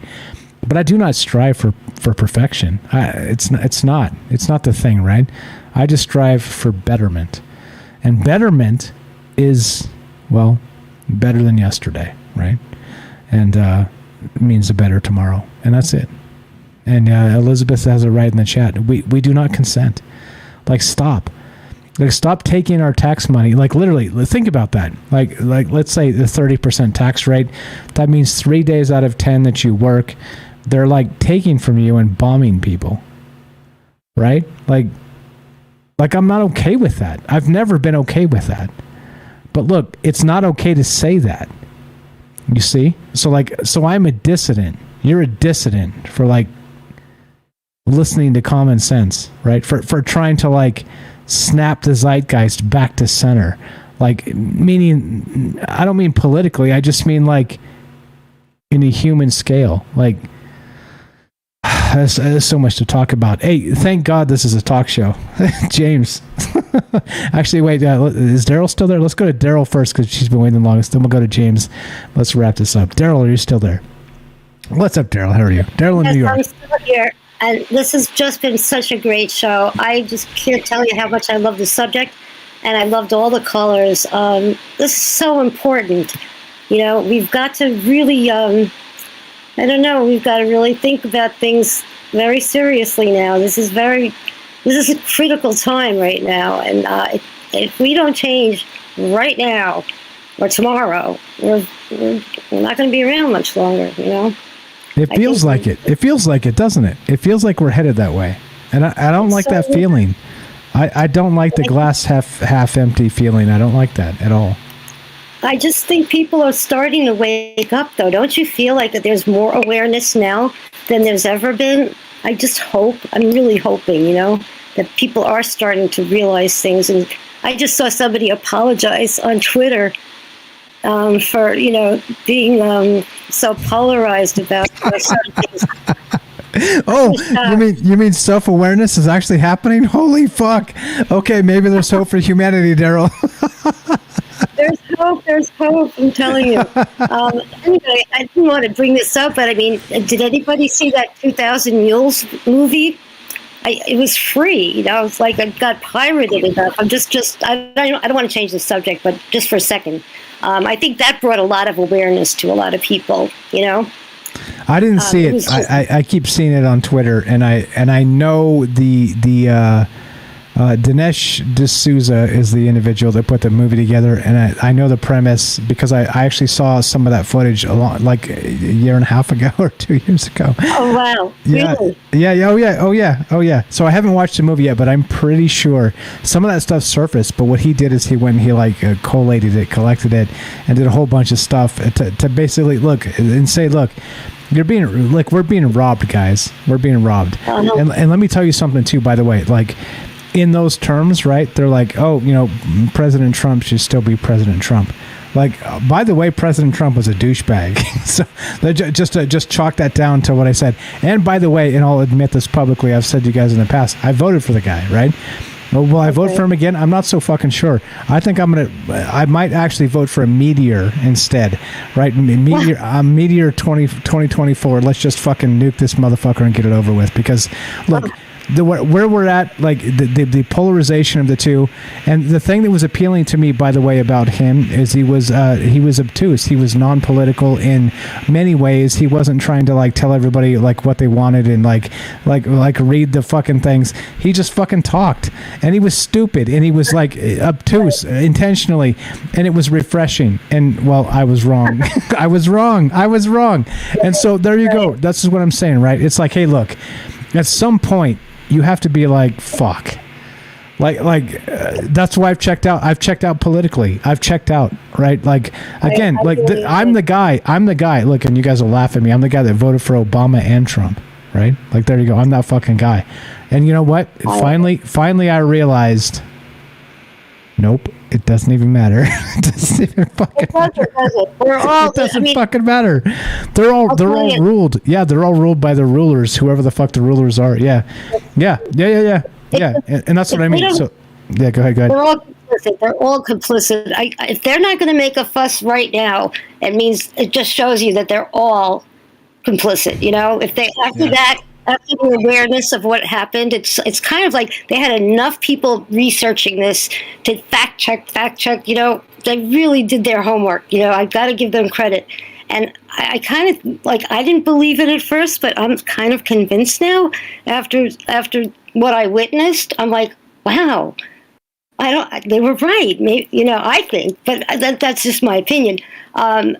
You got to see it though. It's a definitely must see. It was very well put together and very credible. I got to be honest, it was very credible and very pro-Trump. Just say that also, by the way. It could be whatever. I mean, I'm not going to say, you know, I'm not going to recommend or anything, but I'll tell you this. Whoever is not a Republican or a Democrat is going to get my vote. I'm going to tell you. And if they've never been in politics, they're probably going to get my vote. I don't want to see any career politician, anybody that's been in any kind of political power. I want to see somebody really fresh in one of us, you know, somebody that will really represent us. Wouldn't that be refreshing? It happens though. Yeah. It does happen if we're being real, it happens from time to time. But the actual end result of that is like somebody be like, hey, look, like those fuckers in Washington, they don't know what the fuck. I'm like a grassroots guy. Let's say me for example, right? I'm pretty sure Daryl, you vote for me. What'll happen is I'll get in there and I'll be like, you guys don't know what the fuck you're talking about, and literally the entire system would ostracize me. They wouldn't fund me for like a re-election, and I'd be gone in like a term. Like that's what would happen, right? That's what would happen. So like Jimmy Carter, the shit doesn't stick. It doesn't stick, and this is what I mean. So like, in the sense that you think that the political system works, no. Like there are so many barriers to entry, and then not only do you have to like break through all the barriers, right? You have to get like the grassroots support, you have to get like the PAC support, like the corporation supports, but then you also have to, once you get in there, what they'll do is, if you're not like speaking their language, you're done anyway, right? Like everybody else is like against you, so what's the point? You're like one dissenting vote. You know how many people are in Congress, Daryl? No, how many? 565, I believe is the number, right? So you break in a few, right? And this is the thing too. You know, the squad and AOC and all the rest of that. They're like, oh, they broke them in. They're about to change things progressively. It's going to be the thing. No, they shut them the fuck down too, because they're like, no, you ain't corporate Democrats. Get the fuck out of here, right? And that's the way the world works. That's the way the world works. Even with a small group of like what, you know, I'm not going to say all the people want, but let's say that like some of the people want. No, you're shut down. Like, it's just the way politics works. It's a joke, and it's my own fallacy, and I was wrong, and I'm still wrong, and I'll continue to be wrong about this because, well, I'm human, and there it is. Yeah. There it is. There's something about Trump that I kind of admired was when he started firing everybody just because they disagreed with him. You know, maybe that wasn't a terrible idea. It's just fire everybody. Daryl, start all over. Daryl, we got a new ticket. Yeah. We got a new ticket. Ready? Bernays Sauce in the chat says Cthulhu Shiva 2024. You voting for that? I'm on that ticket. That needs to be a fucking t-shirt. Bernays sauce, you're the best. Yeah, it's all garbage. Like, and honestly, this is the thing too. And I'm gonna cards on the table and fucking go ahead, come at me, bros. Come at me, bros. I'm voting for Trump again. You know why? Because I want to see it burn. I want to see it fucking burn. I want to see it burn. If he runs, I'm voting for him. Not because I think he was good or even anything. I just, like Axel Steele said, that, he's hey, look, if it's going to be garbage, we may as well have it hot burning garbage. Let's just fucking do that. Let's just fucking do that. And look, like I've checked out politically, I don't think it matters anymore. Honestly, I think that we're so far removed from that. Like you see that there's gatekeeper after gatekeeper after gatekeeper, and you see what they did to him politically. Go ahead, put me as that. Doesn't matter. It doesn't matter. I agreed. It doesn't matter. I'm not even a MAGA guy. I'm just like, let's see it burn. It's so fixed. Let's see it burn. It's just so. Daryl, let's throw some fucking fire in the dumpster, some gasoline in the dumpster, and see what happens. That's exactly how I feel anymore. I'm like, hey, look, you want to fuck us? Fuck you. Here's the guy you don't want. Here's the vote. Beep. Fuck that. And I think that's actually how we got it in the first place. By the way, they were like the population was like, fuck you. Yeah, but like I said, like. It's broken. It's all broken. It's all broken. Go ahead, Daryl. Sorry. I think it's just basically, is it up to Bill Gates now who gets elected? Like, who makes those decisions? Exactly. You know? See? He's gonna fix this. He's gonna fix it for whatever he wants anyway. You know? Yeah. And that's the sickest part about all of this. It's like, wait, so does any of this matter, right? It's like all about the billionaires who are just pumping the money in. And again, like you know, if you say George Soros, they're like, oh, you're anti-Semitic. No, I hate Bill Gates too. What is exactly? What is that? Does that make me anti-Semitic still? Oh yeah. Because you're so bad. No, fuck George Soros. He's a lying piece of shit, right? He literally is trying to turn this country upside down. And by the way, when this country burns, you know who's going to be the god of gods? George Soros. George Soros. He's the money changer. He's the fucking guy. He's the guy in the fucking Bible that fucking Jesus like rolled into the temple and like turned over the fucking tables of the money changers. That's George Soros. That's fucking him. Yeah, that's him. I'm not kidding you. Go check it out. If you don't believe me, look, I'm not like ideologically driven. I'll change my mind based on what's happening, right? I've always said this. I'm going to continue to say this. I'm not so stupid that I realize that. Like as the wind blows, you should be able to like change your mind, or else you're the fool.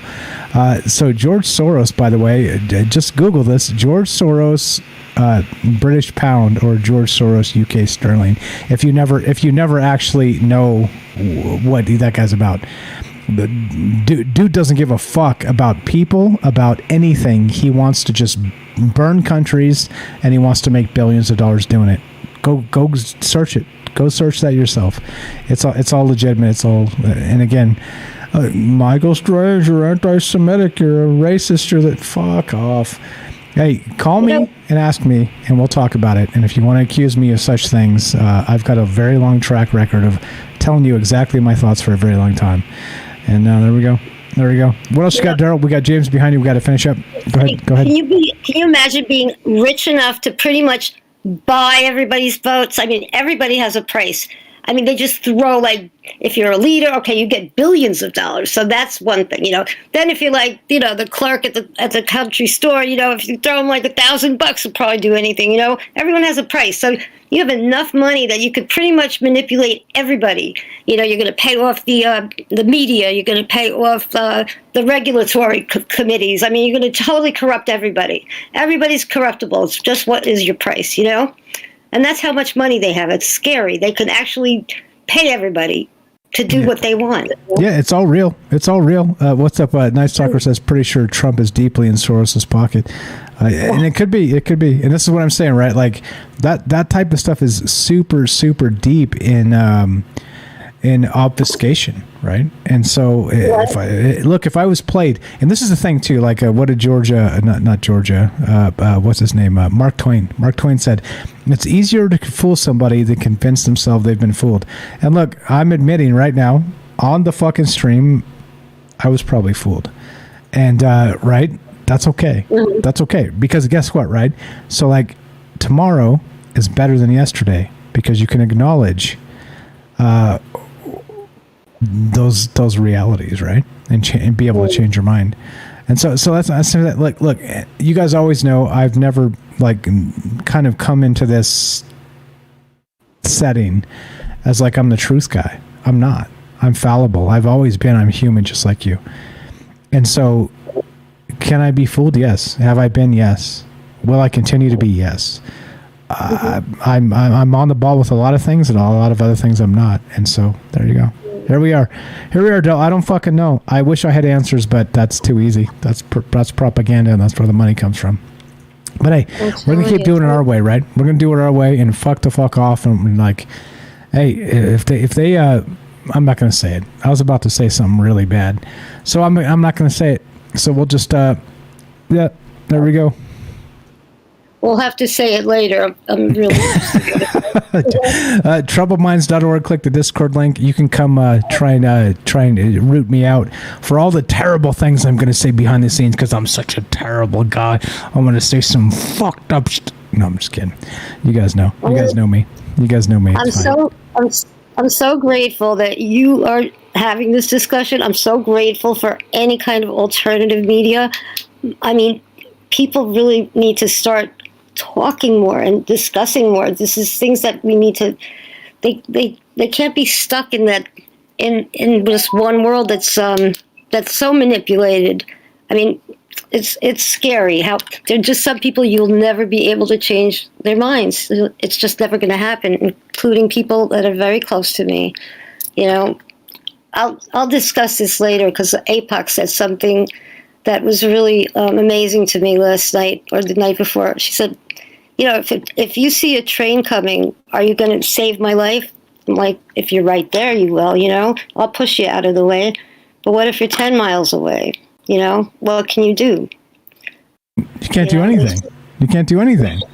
What can you do? You can't do anything. That's the point. That's what I was saying earlier tonight too. It's like, hey, look, we can talk like till we're blue in the face, but what if shit doesn't change? You know what I mean? Like we're still just the plebs. We're the useless eaters. We're the individuals that are being controlled, right? Like at least, like I said, and I think it's important to admit, like me myself personally, you guys know I've been fooled, and I admitted it, and I'm gonna tell you. But like the actual like percentage of the population that would actually say publicly to anybody, I just said it to everybody, right? And they'll use it against me, and they'll be like, "Oh, this motherfucker is a MAGA fuck," or whatever they're gonna say. No. No, I just was not into fucking Hillary Clinton calling me a racist, and it's important. It's an important thing, right? It's like, no, fuck you. Like, it's been Clintons and Bushes all my fucking life. What's the other alternative, right? Like, and I was fooled. But what do, right? You like set yourself on fire and jump off a bridge? I ain't doing that either. I'm definitely not fucking doing that. So maybe next time I just won't vote. How about that? I'm going to write myself in next time, to be perfectly honest. How about that? Do we write-in campaign for Michael Strange? Fuck you, Michael Strange. All right. Daryl, you're the best. All right, give Daryl a follow. Links in the description. YouTube channel. Sings in English and French. She does karaoke actually on the Troubled Minds Discord. Go to troubledminds.org and click the Discord link. Come say hi. Come meet Daryl. Like I said, all the folks who are on this show, like, you guys know them. Like, there's you guys know it. Like, Daryl knows it. Like, people in the Discord know it. You'll get people pop in from time to time, new people we don't know yet, and they're like, I've been listening to all you guys for 6 fucking months, and I love all of you, right? Like, and so it's weird, right? Like, Daryl, you're a celebrity. You're a celebrity. We're a celebrity. Hey, we're talking to you. You're the best, Michael. Thank you so much for talking about this. Thank you so much for being you and being here. And I'm so glad to be a part of anything that you do. Really, I'm just grateful for everybody that's in here, that's listening, that's called in. You're all great. I just really appreciate everybody. Thank you. That's very kind, and you as well. Come join the Discord. Come meet Daryl. Come meet me. Come meet James. Come meet all the amazing people. All hours of the day and night too. There's people on there, and like I said, you hear them on the show, right? And we're talking about a topic. But come hear them off the cuff, just talking about what they ate for dinner and shit. Like you'll see, the people that are part of this show are more kind and thoughtful and generous than you'd ever consider. So please come say hi. These people are amazing. Let's go to speaking of amazing, kind, and generous people. Let's go to James. Thank you, Daryl. Appreciate it. Let's go, James. Let's wrap this MFer up. What's up, brother? Are you still there? Oh yeah, I'm still here. First of all, I would never write you in on any kind of election ballot because I wouldn't want to do that to you. That'd yeah, just be right. cruel. Yeah, right. Exactly. It's like a punishment. Totally. Yeah. That's all I'll say about that. Other than I agree with all the, like I always say, politics to me is just useless. But no, great topic, and I do agree with what Jen said earlier as well about all this and all the people that are, like when I was talking earlier about kind of a return to mythology and these different creatures. I'm not necessarily saying I think that it's for sure going to happen, or that we can't, people can't, the rest of humanity can't stop all that. It's really odd how that seems to be trending towards that in a way. But so that was my only other point there. I definitely, I'm not looking forward to that, any of that, or do I think that it's definitely going to happen. So, but yeah, no, great calls and great show as always. So thank you for having me again. And you of course, my friend. James, link in the description. By the way, I'm gonna pull the thing up here. I'm gonna find this. James, I'm gonna find this fucking thing, and we're gonna do the thing. Let's see. Actually, you sent it to me. Let me find the thing. I'm gonna put it up on the stream here so you can. All right, James has got an outro for us as well, but we got an actual we're using all my links. Here you go, and this is from James right here. I've got one as well, so we're doing this thing. So if you can see, if you go to allmylinks.com/Salcedo Paranormal, you can find, and this is the way you guys should do it, by the way. So if you want to share links, so the problem we were having with James, not in particular, but like most people that have multiple things to share. What's up, Tam Bam gave me a link tree sort of thing too. This is it, right? So right here on this actual one single link, you got James's author page. He writes some stuff you can buy on Amazon. He's an author, been writing for many years. He's got his podcast page. He's got his Discord server, his YouTube page, his Facebook page, and his Twitter all in one spot, right? And there you go. So I got one I put up too. And this is what it's all about, right? This is what it's all about. So if you want to share some of this stuff and you guys have like Jennifer or Night Stalker or anybody else, if you guys have additional, you guys know, if you guys got links down below, Hydro Hose, you got it, Joseph, whatever, you let me know and we'll do the thing. Here's mine. I got tons of links here. We got the ETH wallet, we got podcasts, we got my phone number 702-957-1037. You guys know the number. We got Patreon, there's the email, Discord, Rockfin, Twitch, YouTube, Twitter. It's all fucking there, right? So you can build one little link page, and there we go. So you guys can buy James's books. We used to just be like pimping James's podcast, but he's got books too. Go buy some links buy some books from James on those links, and then there we go. And there's no actual like affiliate links, so I'm not like making like 2% off of James's books. So just so you know, I'm taking like 7% out of his ass instead. Wait a minute. We never agreed to that. Wait, hey, man. I just made the terms publicly. It's binding. Sorry, sir. I think you know what I'd say to that. I know exactly. I'll be nice. All right, that's fine. I'll be nice too. I was only joking. All right, so here's what we're gonna do. I know you were. I know that you know that I know that you know. All right, Here's what we're gonna do. We're gonna play some music and we're gonna get an outro from James. James is Salcedo Paranormal, good friend of mine, good friend of the show. It's a good friend of yours. You just don't know it yet. Come say hi. Come meet us at troubledminds.org. Click the Discord link. Come meet James. His Discord is linked in there regularly as well. You got his links. All right, so here's the thing, right? James has an outro for us, so let's do this fucking thing. It goes a little something like this. Nature is not a place to visit. It is home. And there's no author here, but that's the quote. There you go. Nature is not a place to visit. It is home. And if we don't treat it like that, guess what? We're going to be like the dirty ones in Squalor as the elites fly up to the fucking space station with the pools and the supermodels and all the bullshit, the finest food you can eat. Well, see, think about that. In many terms, they have to resupply that shit. And if we're down here in Squalor, can we stop them from resupplying that shit?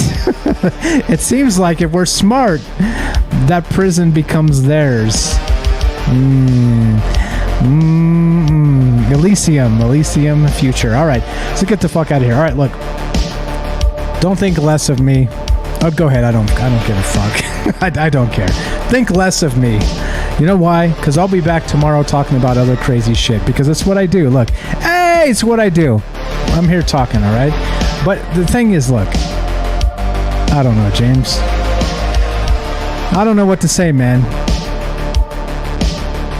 I just think you say what you usually say. Okay, all right. It goes like this. If you want to help the show, a few ways.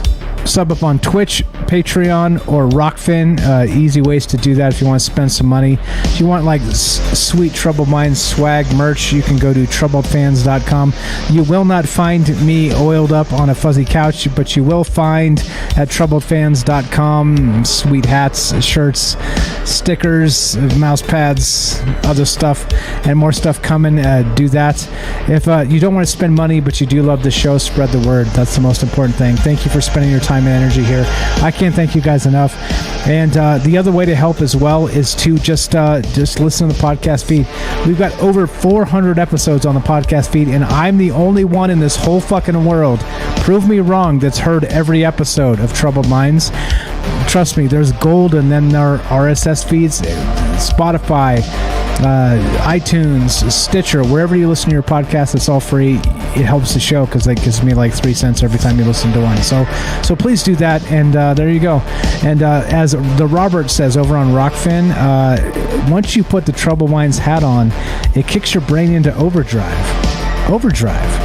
right? You're just like, holy shit, I thought my Maybe Juice action was on point, but then you put the Troubled Minds hat on and your brain starts to burn. Troubledfans.com. All right, let's get the fuck out of here. It goes exactly like this. Be sure, be strong, be true. Thank you for listening. From our Troubled Minds to yours, have a great night.